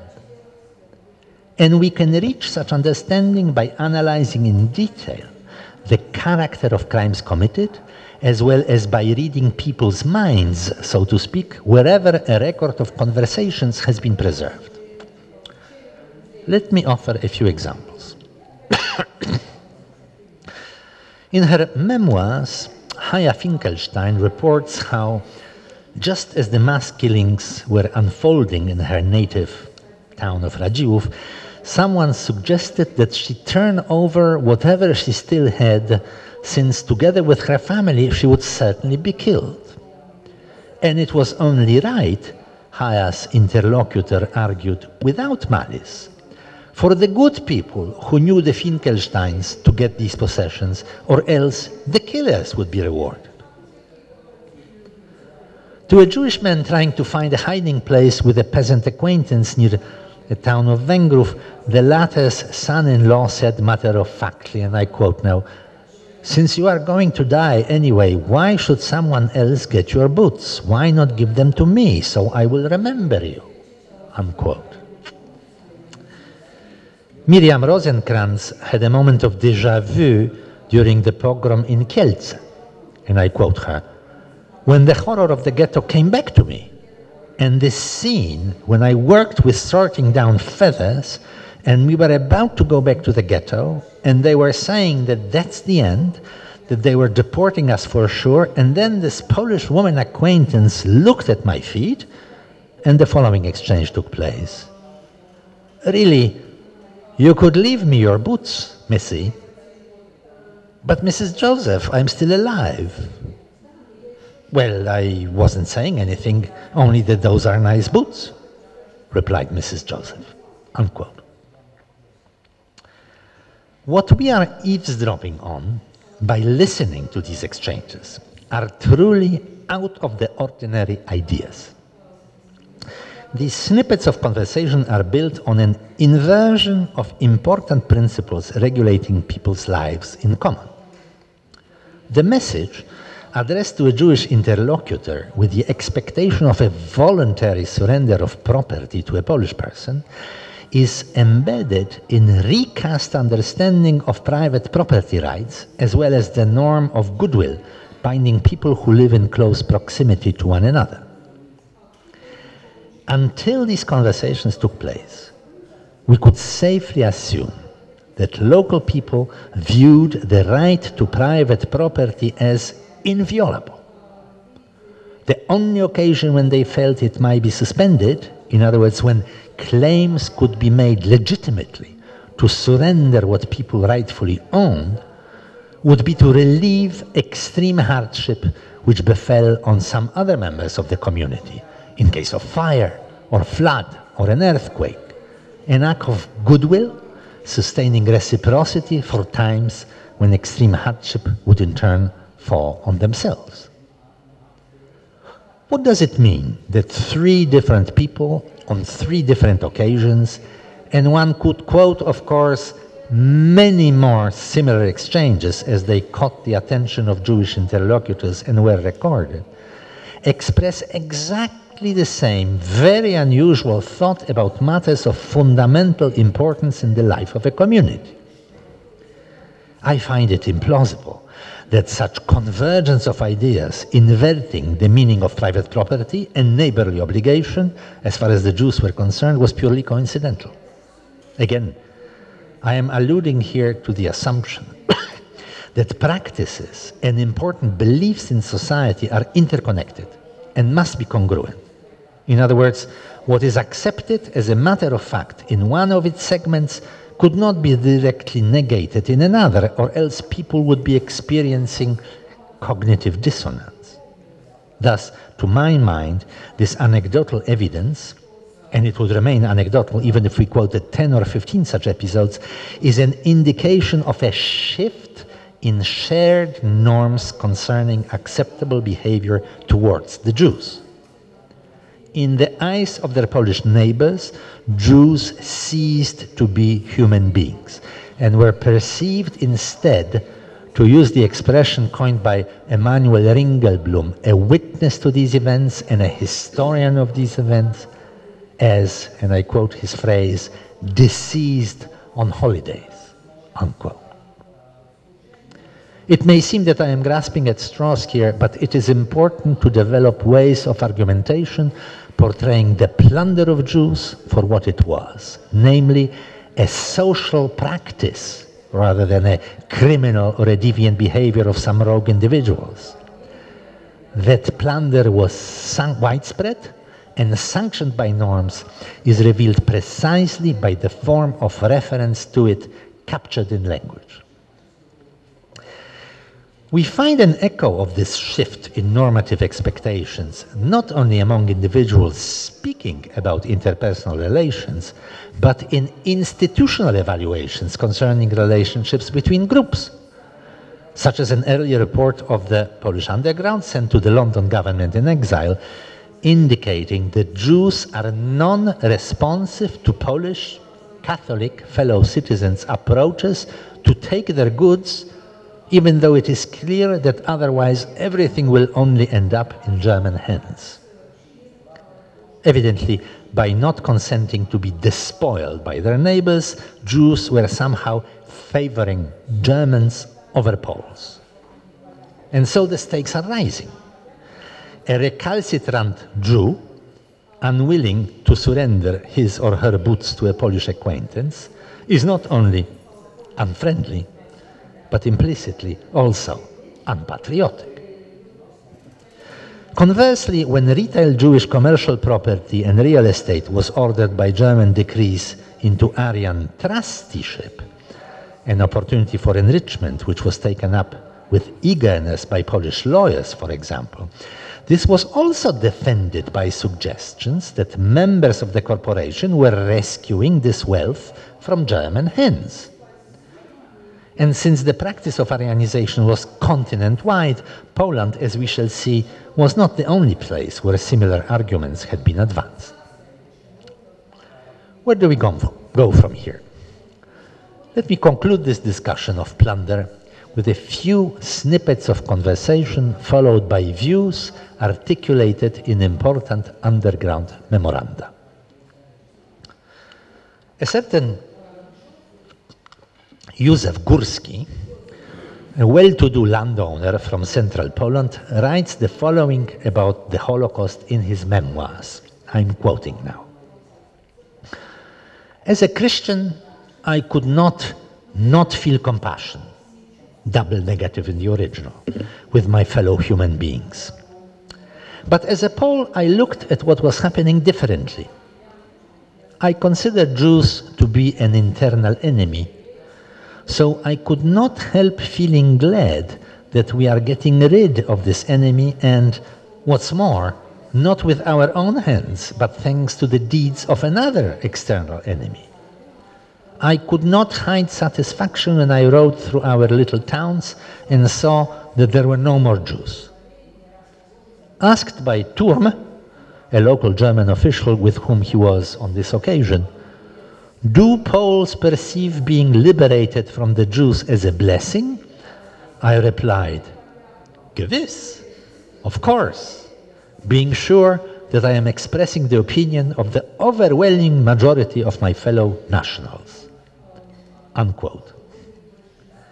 And Górski was reading the minds of his fellow nationals correctly. Some variation of a saying, we will have to put up a monument to Hitler for having gotten rid of the Jews, was overheard in private conversations all over Poland. We have testimony to this effect not only from Jews who were successfully passing as Aryans and later recounted what they saw and heard in their wartime milieus, but from numerous Polish witnesses as well. Given such a widespread consensus of opinion, it is no wonder that with the war's end approaching, highly placed functionaries of the Polish underground state advised the government in exile in London about a looming, what else, Jewish problem. The official position of the government had been that all changes resulting from decisions taken by the occupiers with respect to matters involving geographical boundaries, citizenship rights and status, property confiscations, all purported legal changes, in other words, were null and void. But London was warned repeatedly from the home country that the matter was not as simple as it may have seemed. Return to the status quo ante and resumption by Jews of their economic role from before the war was an impossibility, reported Roman Knoll, the head of the Foreign Affairs Commission in the apparatus of the government delegate in the underground civilian administration in occupied Poland. The non-Jewish population had taken over Jewish positions in the social structure, he wrote in 1943, and this change is final and I'm quoting him directly, permanent in character. Should Jews attempt to return en masse, rumors and exaggerated estimates circulated about the numbers of Jews who had managed to escape into the Soviet interior and were expected to return to Poland after the war. People would not perceive this as a restoration, but as an invasion, which they would resist even by physical means, unquote. In July 1945, another distinguished politician of the London-affiliated underground, Jerzy Braun, conveyed his observations about the growing anti-Semitism in Poland. And I'm quoting him again. Today, there is no place for a Jew in small towns and villages. During the past 6 years, finally, emphasis in original, a Polish third estate has emerged which did not exist before. It completely took over trade, supplies, mediation, and local crafts in the provinces. Those young peasant sons and former urban proletarians who once worked for the Jews are determined, persistent, greedy, deprived of all moral scruples in trade, and superior to Jews in courage, initiative, and flexibility. Those masses will not relinquish what they have conquered. There is no force which could remove them. It was understandable that Jews who survived the onslaught but could not return to their hometowns leave ruined and broken, telling the rest of the world that Poles are anti-Semites. But what they take for anti-Semitism, Braun concludes, is only an economic law which cannot be helped, unquote. And truth be told, the majority of Polish peasants came into possession of Jewish property because Jews all over Europe and ipso facto in Poland had been killed by the Germans. Some peasants helped their luck and most liked what happened. but their involvement in these crimes was opportunistic. All that I'm arguing for is recognition that when the opportunity arose, they were not shy to take it. And now I would like you to kindly look at the photograph here. The photograph that you see on the screen is a familiar image people have seen in countless variations. Peasants at harvest time, after work well done, resting contentedly with their tools behind a pile of crops. Some may have taken a snapshot of this kind on summer vacations with distant relatives in the countryside. Others carry it as a souvenir from a scouting expedition helping farmers in the background, in the backcountry, bringing in their crops. Every summer, it was regularly splashed across the front pages of newspapers half the world over in communist countries in celebration of yet another bountiful harvest provided by collectivized agriculture. And visitors came upon its more or less artistically refined renditions in art galleries and museums. Yet, despite belonging to a bucolic genre, people at ease, surrounded by nature, talking to one another, in a moment they will probably burst into singing, this particular photograph, and not just because it is fuzzy, is disquieting. If there were palms protruding from behind the assembled group rather than coniferous trees, one could speculate that it was taken in a desert. Something feels off-kilter with the landscape, which cannot be pegged easily to a geographical location.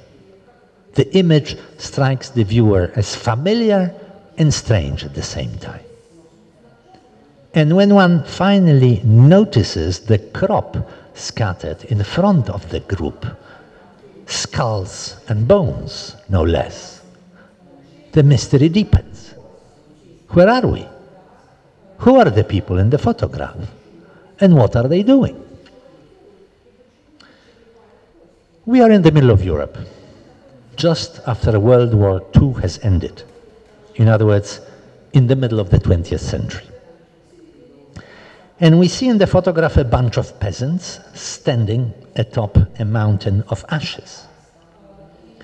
These are human ashes of more than 800,000 Jews gassed and cremated in the Treblinka extermination camp between July 1942 and October 1943.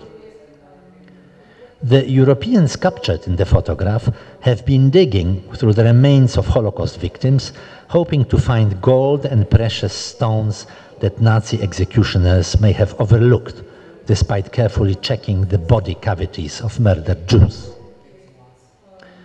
One of the earliest mentions of this phenomenon, together with a few photographs of Treblinka's eerie landscape, came from two fellows who visited the site of the Treblinka extermination camp on September 12, 1945.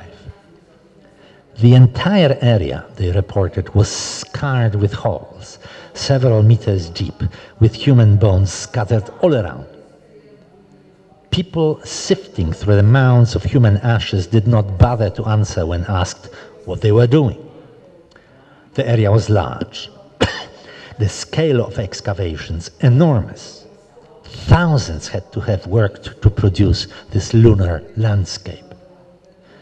And while the scale of the Treblinka excavations was unique, the practice of digging up Jewish remains from the sites of mass murder to strip them of valuables was common.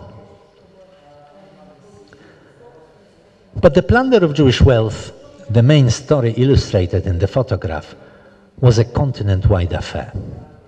It took place from the Atlantic Ocean in the west to the Volga River in the east, and was accompanied by the opportunistic behavior of the local population, despite the locals also being subjected to exploitation by Nazi conquerors.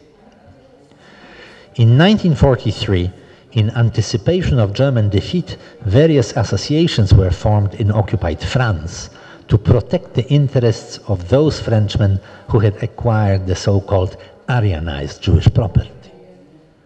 Such associations continued to exist, albeit under new names, after the liberation.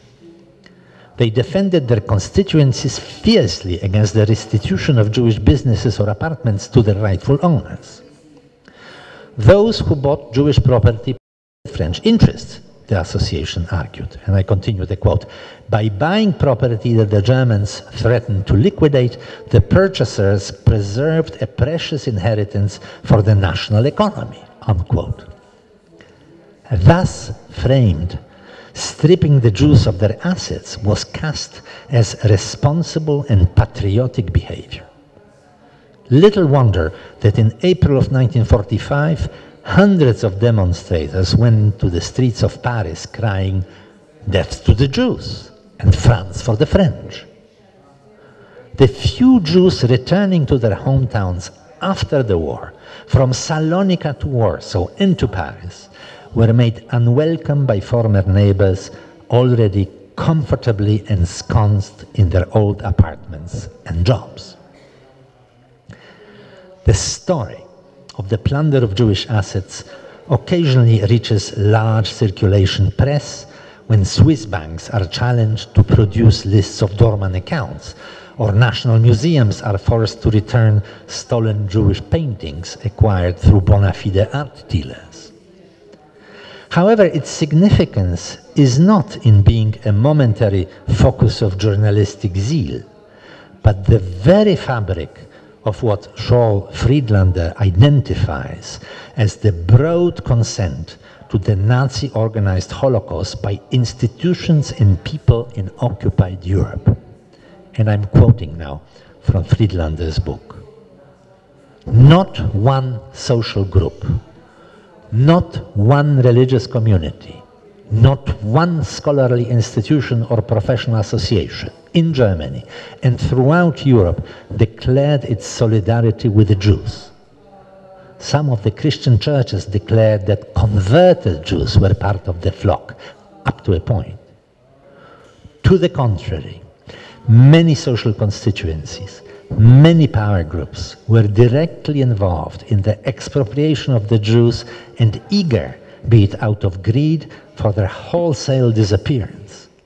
Thus, and this is a sentence that Friedlander emphasizes, Nazi and related anti-Jewish policies could unfold to their most extreme levels without the interference of any major countervailing interests, unquote. Many across the European continent have benefited from the Nazi policies, stripping Jews of civic and property rights and eliminating them from public life. Or rather, as it soon transpired, from stripping the Jews of life altogether. A question and answer to frame this 20th century European cover story, so dramatically illustrated with the picture on the screen here, could run like this. What does a Swiss banker and a Polish peasant have in common?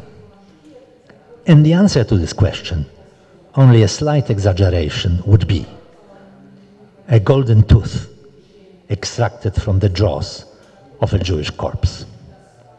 Thank you very much.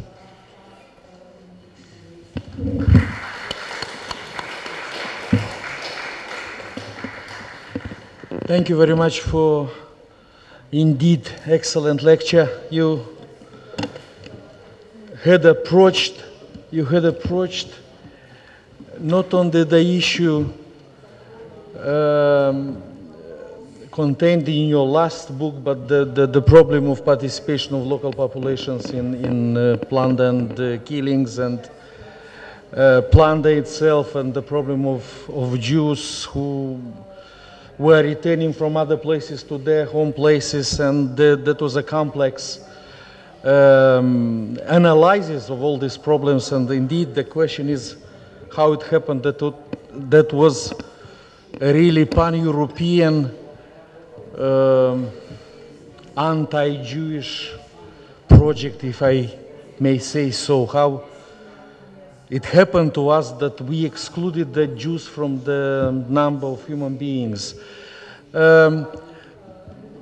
I think that now the time for the questions and comments has come, and if there are questions, I invite you to put them, and or comments, please, you are welcome.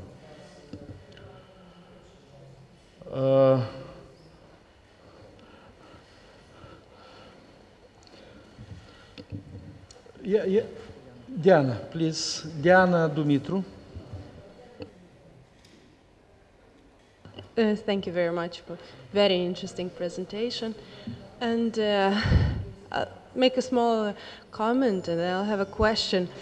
And the comment is that actually everything that you said, if I could change names of places, if I could not use the word blue police, but like something else, you know, you could just like transplant it here. And it would be like valid for the history of the Holocaust in this territory. So in this sense, it's very interesting and like useful to think about the Holocaust in conjunction about like what happened in Poland, what happened here in Bes. Oh, okay, sorry. Well, yeah, yeah, whatever.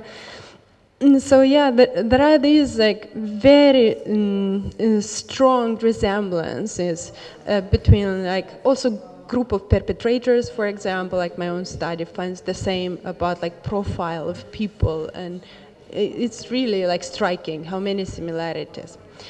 So now what I want to find out like from you, it's actually maybe what's interesting for me to understand, are there any differences between urban anti-Semitism in Poland and rural anti-Semitism in Poland, because this is something that I can see here, and I'm curious about the differences in Poland. Maybe you can help me out. Yes, thank you very much for your questions. Very, I think, perceptive. I think, I mean, remember, Poland is under German occupation. And they want to maintain a certain kind of order, if you will. And an urban environment is always, in some way, much more prone to disruption. It's easier to hide there. I mean, again, a complicated story because you can have guerrilla in the forests or but actually in Poland especially the underground movement starts very early on, directed against the Nazis. It develops as a network and has very strong basis in urban environments, in particular in any case, they kept the Germans a much closer supervision over what was going on in the cities. So this form of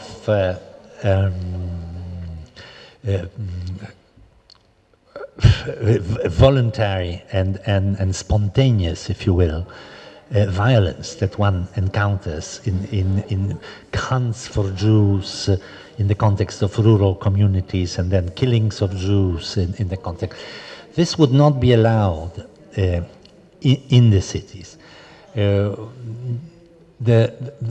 profile of anti-Semitism and anti-Semitic persecution of Jews by the neighbors consisted primarily in for those Jews who found themselves outside of the ghettos, trying to hide. Of course, Germans did not allow. This was a transgression of the law, and from a certain point on, punishable by death right away, and then punishable also by death to those who have harbored Jews outside of the ghetto too. So what the persecution and the manifestation of local enmity towards the Jews would consist in efforts to find them out, to identify them, and either to denounce them right away to the police or else to blackmail them prior to denunciation. So we encounter and it has been recognized in in scholarship of the war from a very long time. This phenomenon of the so-called, this is a special word that has been coined to designate these people, and it is a uniquely derogatory word, and refers to the fact that they were taking bribes, and it's a kind of a common word, slang word for taking bribes. It refers to, they are called schmalzowniks, from schmalec. And these schmalzowniks are, this is actually a very derogatory designation in the language. So linguistically they are tagged as scum. On the other hand, in big cities, in such a city like Warsaw, for example, where there was inside this city, there was a very big ghetto, the largest ghetto of all, where at a certain point some 400,000 Jews were kept there. And it was a walled area of the city. There were possibilities for Jews to leave, and there were a few places where actually in an organized fashion and by permission people could leave. And this was all surrounded by these folks. You know, there were these crowds of schmalzowniks there just waiting and trying to figure out what's going on. If somebody tries to sneak out, a column of Jews, they are all marching to work, and suddenly somebody takes off the band which identifies him or her as a Jew and tries to sneak in. And they will be waiting there openly. So there were a few instances of Polish underground authorities, underground courts, passing sentences, punishing denunciation, these schmalzowniks. And in a few cases, but literally you can count them on the fingers of one hand,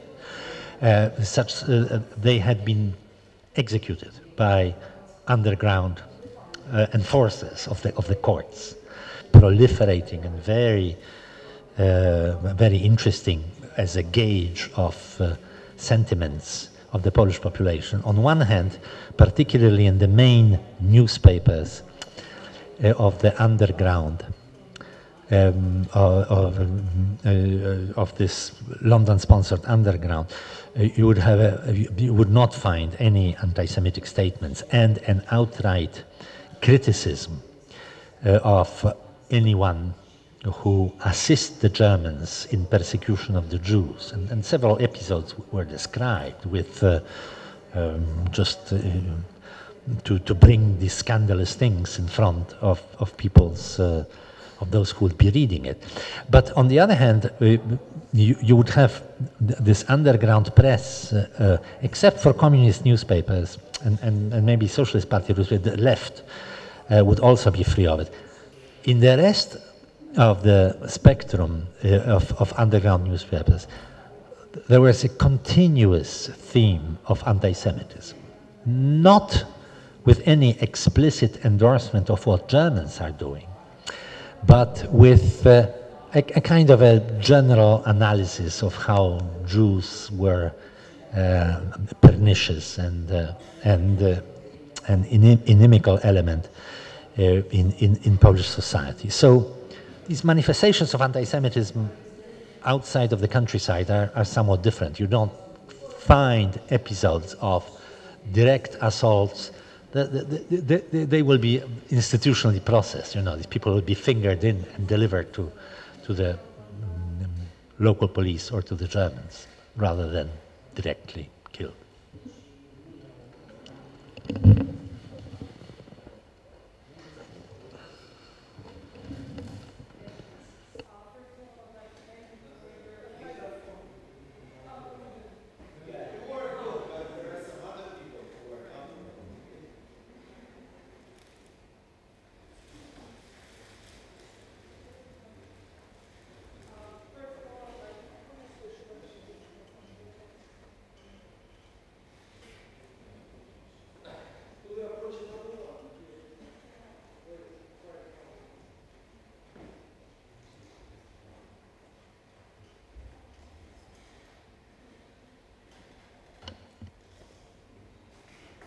Oh.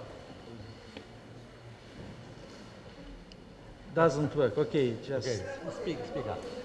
You will have to repeat.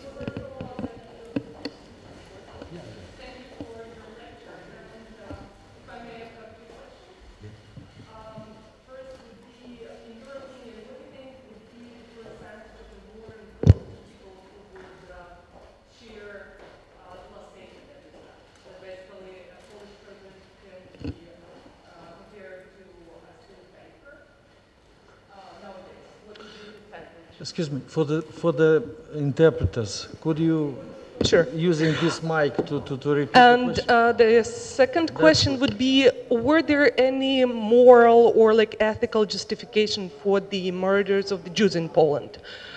Because let's say in the Russian-speaking world, I've heard the statement something like, the Jews killed the Christ. So this could be used as a moral justification when this problem is brought nowadays. Thank you.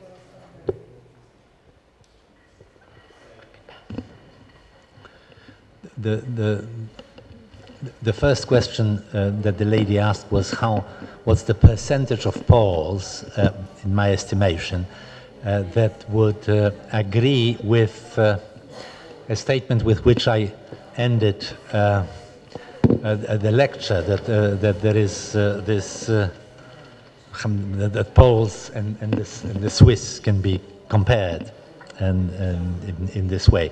You know, I really don't know. It's impossible to gauge. But I must say that in Poland, after the publication of several books which I wrote, but this started the debate. Later on, there has been a fantastic and prolific historiography analyzing complicity of various segments of Polish population in the destruction of their Jewish neighbors. There was a very agitated debate and discussion, and a lot of people expressed sort of interest and a sense of horror at what they learned about the behavior of these significant segments of the Polish population. So if your question in general would be whether the writings on Polish-Jewish relations that put forth this aspect of complicity, how they are received, I'll say that there is a certain segment of the Polish public which accepts it as a fact. And in fact, anybody who is interested in it, it's not that such a perspective comes from me, as it were. There is a large body of research by now, by many Polish historians, which documents this phenomenon. So if anyone wants to be genuinely informed, they can get informed without reaching out for, Jewish testimonies in English, for example. The second question that you asked, forgive me. Oh yes, whether there is any ethical justification for killing Jews. Well, I don't think there is any ethical justification for killing other human beings, but during the war, this notion of Jews as Christ killers was not pronounced. This is actually this sort of justification in another variation.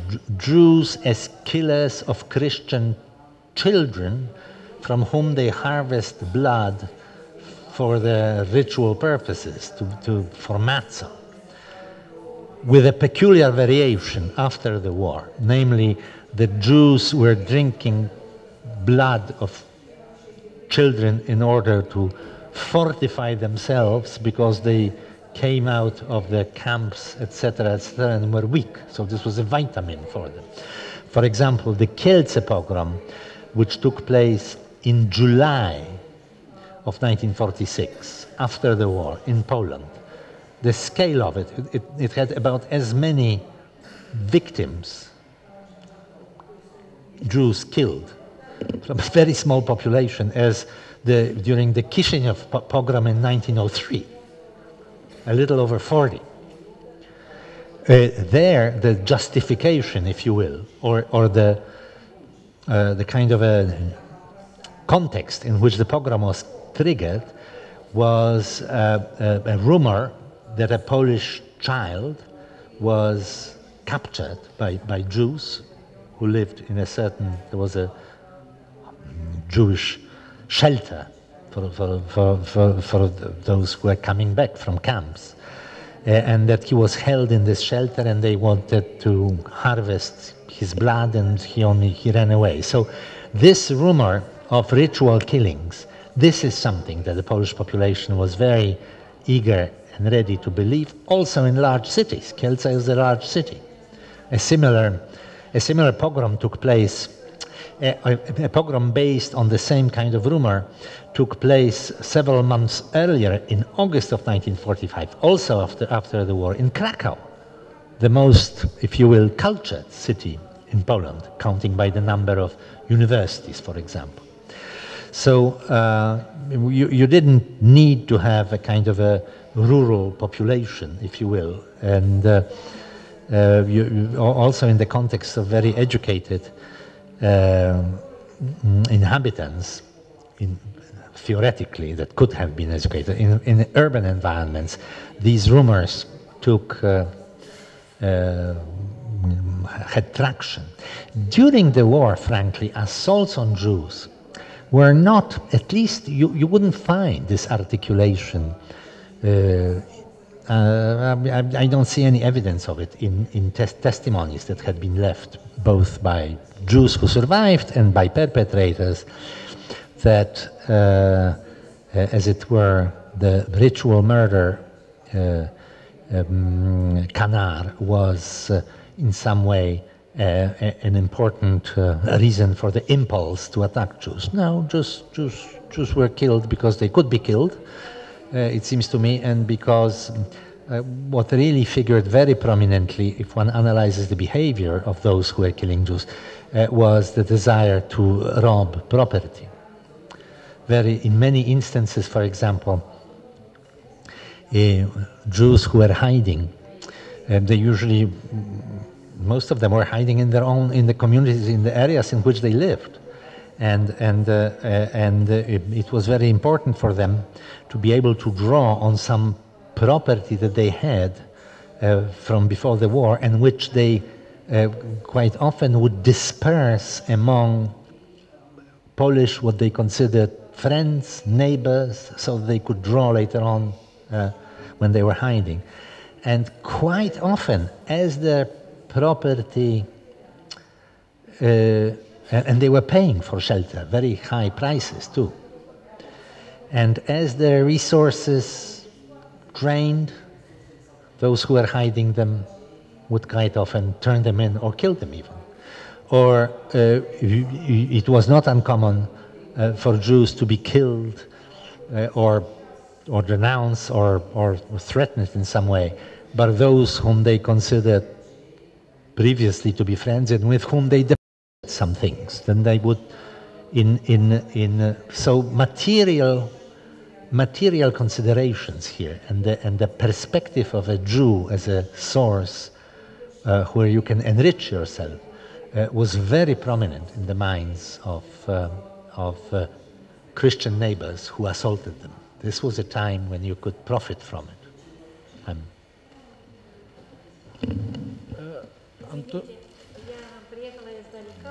Давайте мы звонку, а вы должны выходить. К сожалению, я должна уйти, но я хочу, как сельская учительница, поблагодарить вас. Здоровья вам, пусть Бог вас.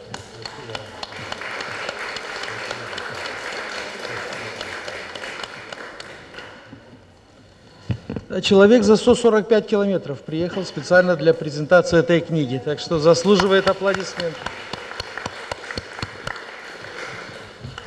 Antonița Fonar. Mulțumesc pentru toată munca depusă. Este foarte valoros ce ați adus astăzi aici și ca experiență poloneză și ca experiență documentată în Republica Moldova. Totuși, pentru mine, această experiență, aceste lucruri în plus pe care le-am auzit astăzi, pe care am început să le aud atunci când eram mică de la bunica mea,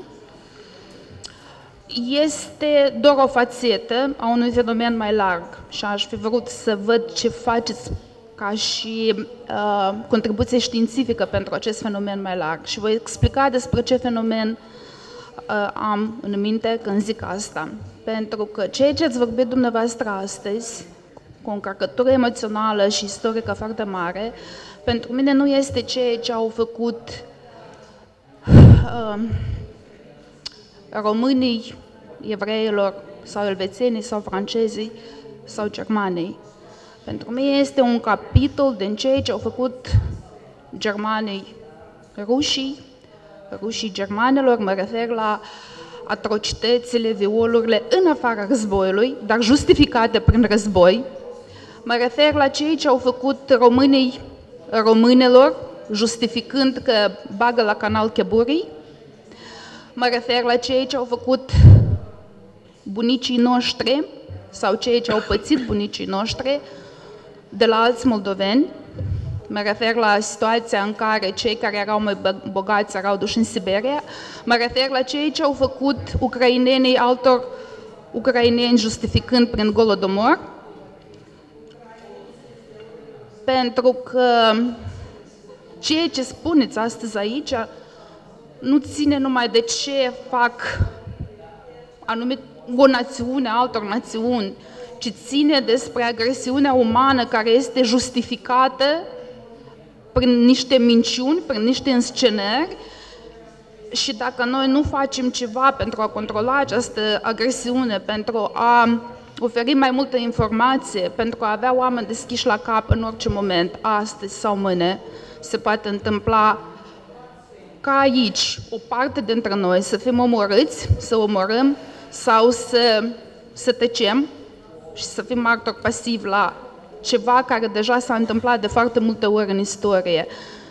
De asta vreau să vă întreb cum ceea ce ați făcut dumneavoastră poate sau deja contribuie ca din punct de vedere științific să controlăm agresiunea umană pentru a opri acest fenomen de omucidere. Mulțumesc!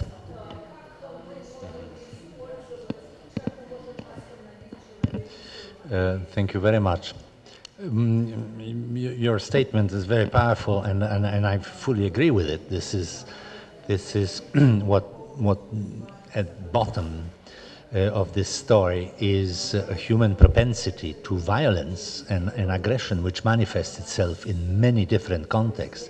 We have seen genocides deployed in front of our eyes in many episodes of current history. I mean, what's going on in the Middle East right now is just an absolutely harrowing phenomenon. Prior to that, we've seen the killings in Rwanda that were carried out in very intimate fashion, or in Yugoslavia when the Yugoslavia was breaking up and so forth. So ultimately, this is about human nature, if you will. I think. But on the other hand, I'm a historian, not a philosopher or a moralist. So for me, what carries the day and what the aspect and the way in which I think about human condition is contextualized. There are things which are happening in particular places at a particular time. So it's very important to deal with them as such, not merely by saying that it's a manifestation of human nature. There is a certain peculiarity to what happened in Romania during the Second World War, and in itself it's a very important subject as part of Romanian history or Moldovan history, and not merely an illustration of human nature. What I think can be done and ought to be done for sure. This may not be enough, but this is an indispensable element, is to account honestly for such episodes of brutality in human relations, and to make as honest and as full and documented record which should be available and communicated to people concerned. And the only way, it seems to me, in which people can come to terms and somehow domesticate their violence is if they have a lot of exposure in the process of education and learning to just simply narratives of what happened. And the responsibility of historians is to write honest history, and the responsibility of teachers is to teach it, and the responsibility of governments is to, it seems to me, if they have the good of their kind of a civic understanding of civic duty, to show to us, human beings and members of particular societies, what these episodes of brutalities and horror that concern our the sort of longue durée of our societies. That's the minimum that we have to do, and hope that we learn. When we know what happened, then communities would have good sense to try to make sure that some barriers are put so that these things don't occur again. But the main thing is just education, it seems to me. That's my lame response to a big question. Thank you. Other questions, please?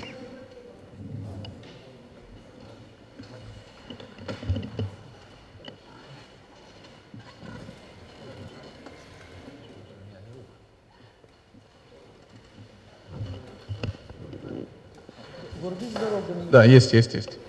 Ion Duminica, secția minorității etnice, Academia de Știință a Moldovei.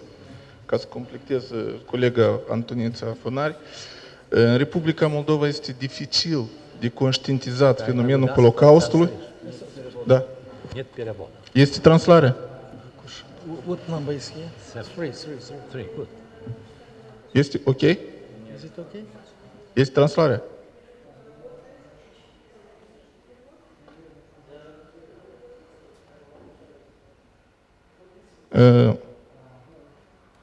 Mă numesc Ion Duminica, Academia de Știință a Moldovei.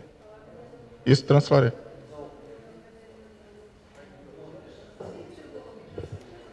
Vorbesc cu microfon?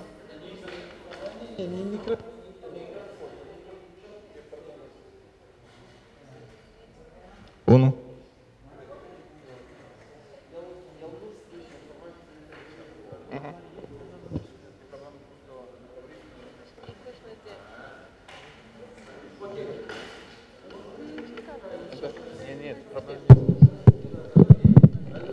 Da, așa se aude. Încercați acum.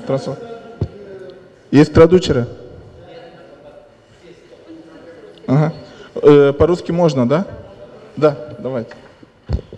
Ион Думеника, Академия наук Молдовы. Очень тяжело воспринимать Холокост в Республике Молдова. У нас были разные категории victims, жертв. Как бы есть такая категория справедливой жертвы. Это те, которые невинные жертвы. Это жертвы депортации в Сибирь, да, жертвы коммунизма. И есть как бы другая категория жертв. Холокост, евреи и ромы, кстати, которые я представляю, как бы воспринимаются, как так бы им надо было, как этнический стереотип такой, что они были богатые, они были социальный слой, который надо было удалить из общества. А в основном масса, большинство, которые были депортированы в Сибирь, Это другая категория, которая сейчас более изучается в наших учебниках. Если вы возьмете учебник молдавской истории, вы увидите там целый параграф, целый чаптер, целую главу про депортацию в Сибирь. И увидите пару страничек, не пару страничек, пару строчек, пару фраз про феномен Холокоста. Поэтому первый к вам вопрос, вот как вы воспринимаете эту теорию, что коммунизм equal фашизм? Это одно и то же, как фашизм. Как вы это воспринимаете? Потому что везде у нас встает такой слоган. Коммунизм это одно и то же, как фашизм. И как бы жертвы фашизма более у нас в Молдове встает ниже, чем жертвы коммунизма. На первый план у нас выходит все время жертвы коммуниста. Потому что если возьмете историю Молдовы, вообще у нас все время были мы под игом, турецким игом. То мы были оккупированы Россией, то мы были оккупированы Румынией, то мы были оккупированы Советским Союзом. У нас не было никогда как бы своей страны. Все время мы как бы дискриминированы были. И поэтому очень тяжело воспринимается обществом другие невинные жертвы Холокоста. И поэтому у нас мало изучается этот феномен, потому что все время он политизирован. Все время вперед ставятся политические какие-то амбиции, политические восприятия. Кстати, про этот период, 40-е годы. Если возьмете Республику Молдова, в 1940 году был первый вал депортейшн. Сначала интеллигенцию депортировали. Потом после войны депортировали крестьян. И у нас был еще и голод. И поэтому вот в течение 10 лет, 40-е, 50-е годы в Молдове, очень как бы для нас были трагические. И исходя из этого, Холокост ромов, Холокост евреев, а мы еще не знаем ничего про Холокост свидетелей Иеговы. Про свидетелей Иеговы, потому что тут тоже были жертвы Холокоста. Мы не знаем другие категории Холокоста. И поэтому в этом пространстве, Пруто-Днестровском, да, Республики Молдова, тяжело opinion публика, общественному мнению воспринимать исторически адекватно, объективно этот феномен. И второй вопрос, как вы думаете, правильно ли это ставить гражданские лица как бы соучастниками? Потому что я был на презентации книги Шапира, господина Шапира, про Кишиневское гетто. Тоже переведено на румынский язык, его книга. Да, Кишиневское гетто. И там было сказано, что местное население денонсировало евреев, где они жили, как бы их адреса для румынских властей, чтобы их переселили в это гетто, чтобы эти квартиры как бы освободились и их заняли местное население. Если сейчас прочитает внук или правнук этих гражданских лиц, которые делали эти объявления румынским властям, то получится казус, как гражданская война, да? Вот вы нас денонсировали. Потом пришли советские власти, и уже пошли другие письма в адрес советских властей, что эти коллаборационировали с румынами. Вот поэтому этот феномен очень тяжело воспринимают, потому что некоторые коллаборации, по-русски как, сотрудничали с румынскими властями, а потом с советскими властями.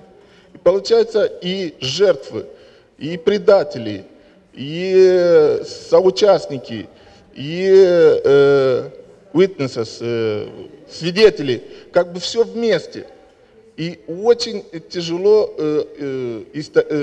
научно, объективно это все расставить, как говорится, расставить в одной книге. Кстати, исходя из этого, для меня, я вижу объективный труд научный, когда в одной книге будут написано про депортацию в Сибирь и про депортацию в Транснистрию. Как бы два феномена, две категории жертв, двух режимов, коммунистического и нацистского, что были видны их свидетельства в одной книге. У нас же время конференции делаются или этими, или теми. Или жертвами Холокоста, или жертвами депортации в Сибирь. Никогда не было в Республике Молдова круглого стола конференции, где бы собрались историки и обсуждали этот феномен в сравнении.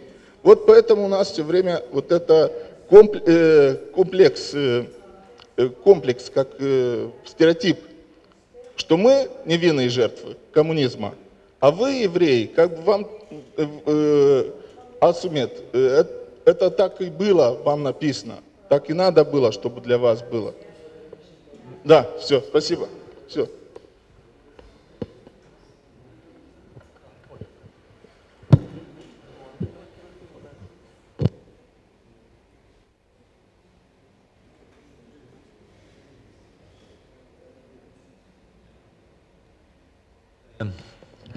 If I understand correctly what you said, and in a sense I sympathize. There has been a lot of violence, and a lot of violence which has been produced by totalitarian regimes all over this territory. I mean, Moldova is just one part of it. The same affects Poland, of course, and Ukraine, and many other places. I think this is not a satisfactory answer to your query, I'm sure, but it seems to me that all instances of victimization deserve recognition for what they are. You know, it's not that one story of victimization can be played against another. That this is a kind of take on victimhood, if you will, and perpetration of crimes, which I find to be uninteresting in a way. So when in Ukraine you hear voices in response to recognition that Ukrainian population was taking part in persecution and killings of Jews, you hear as a response, if you will, that there has been in 1930s this Holodomor that had been created by the authorities, and that very many people within the apparatus of repression of the Soviet state. This one? Yeah? This one is better. And this is a kind of a response to the fact that there was participation of the local population in the Holocaust. That I find inappropriate. It's the story of Holodomor is one story, the story of Holocaust is another story. Both of them need to have their historians, and both of them have a place in collective memory and should be told in details, it seems to me. Deportations into Soviet interior were just extraordinarily brutal experiences for many segments of the population, by the way, including Jews as well. So, you know, it's this was a century of extraordinary brutalities meted out in the name of ideologies and this is the area where the whole thing played out in a way. But what we now, scholars who study it, discover, and what I think is very important to keep in mind, that this is not just some distant apparati and bureaucracies of repression. This is not just Stalin and Hitler. This is not NKVD and Gestapo. But if you look closely, you see that the population subjected generally to these brutalities got demoralized. And that there is, just as in the case of the Holocaust, yeah, in the case of the Holocaust, just as in the case of Stalinist persecution, where you think of secret collaborators, if you will, that make reports to the secret police.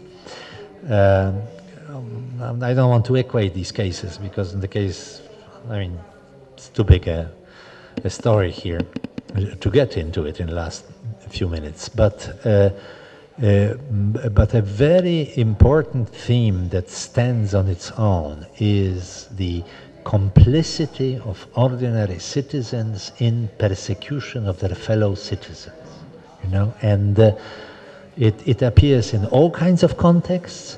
And what's definitely particularly striking, because of the rapidity of it, brutality of it, concentration of it in a short period of time, and an incredibly bloodthirsty and spectacular way in which it was carried out, the complicity of local societies in occupied Europe in the Holocaust of European Jews. It occurs in a variety of forms, and I think we are beginning in historiography to confront it. But this does not preempt any other subject. The fate of various people under Stalinist rule, under communist rule, in all its variations. You know, Ceausescu and Romanian communism was just extraordinarily brutal vis-à-vis its own citizens too. It's a subject in its own, with its own standing, so to speak, and I don't see any difficulty in pursuing research in all the directions at once. Thank you. Thank you very much. I guess there are more questions, but we can take the last one, or what would you say? Пожалуйста.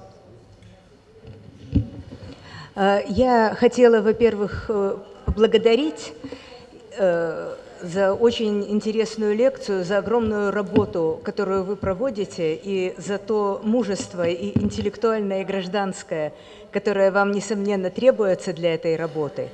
И вопрос у меня вот какой.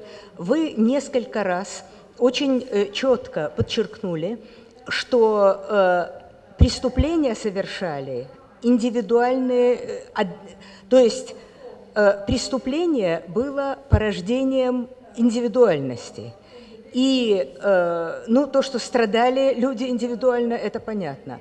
Вот этот аспект о том, что преступление было выбором данной индивидуальности, которая вовсе не была обречена на это. Собственно говоря, и подвиги, которые люди совершали, скажем, спасая тех же евреев, они тоже были каждый раз выбором индивидуальности. У меня, значит, есть такой двуединый вопрос. Первое, есть ли у вас намерение в дальнейшем исследовать, большее внимание уделить именно этому аспекту, именно аспекту индивидуального выбора, личного выбора? И второй вопрос. Каковы ваши творческие планы? Потому что совершенно понятно, что одна книга, вторая, третья. Ясно, что вы не собираетесь останавливаться на этом. То есть каков ваш творческий пафос в дальнейшем? На что он направлен? Спасибо. Thank you very much. You know, frankly, I'm not an expert, and I wouldn't know as a historian how to investigate motivations of individual people and what makes them do one thing or the other, what accounts for the difference between becoming a helper, a righteous, or somebody who is complicitous in persecution, if I understood properly your question. We can indicate some general characteristics, maybe up to a point, of what made people, particularly during the Holocaust, assist rather than persecute individuals. And strangely enough, this is, at least in the Polish context, and I think Ukrainian as well, you could tell that quite significant number of those who were assisting Jews were people who were sort of at odds with their own communities, a little bit dissidents, if you will, who were not a peasant who had who lived in a hut at the edge of town. He was considered in a village to be a little bit bizarre. Maybe he was an outlier, or somebody who was very deeply religious, and as opposed to most people who are religious but not very much so. Sometimes it would be poachers, individuals who previously violated the law as well, but now defied also a kind of a norm in a community. It's very hard to say what accounted for that individual choice. Now, as far as my plans are concerned, for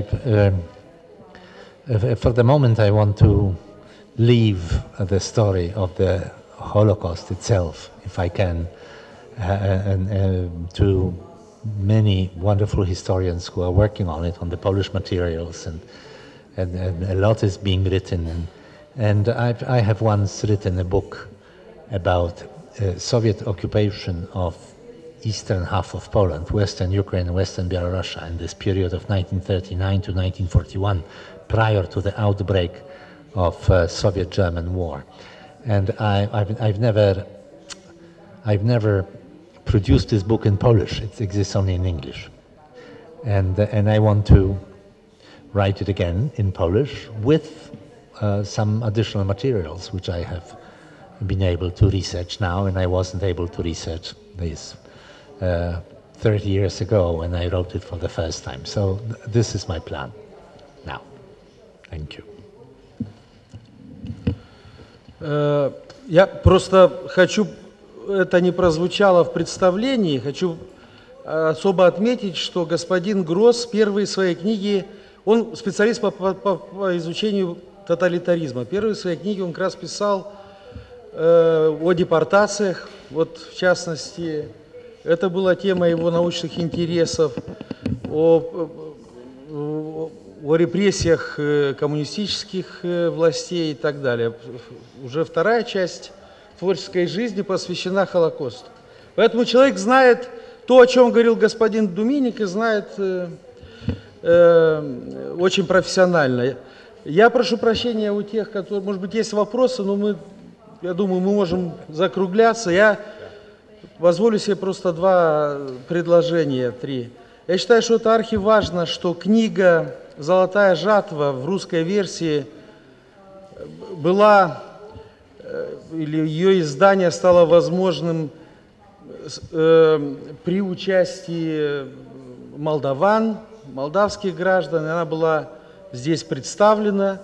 Я считаю, что тема для Молдовы, для Бессарабии того периода архиважна, и она еще ждет своих исследователей. Это была одна из запрещенных тем табу во время советского периода, наряду с советскими репрессиями.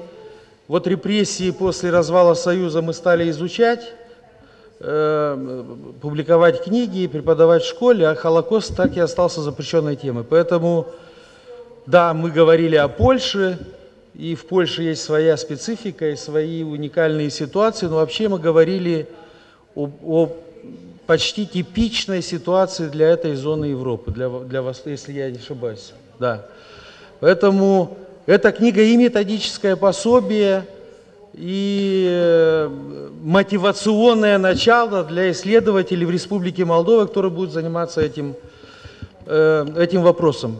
Я думаю, что мы должны еще раз поблагодарить поблагодарить нашего прекрасного автора и гостя Яна Томаша Гросса за то, что он выбрал приехать, это его выбор, приехать в Кишинев и перед нами выступить, представить свою новую книгу здесь.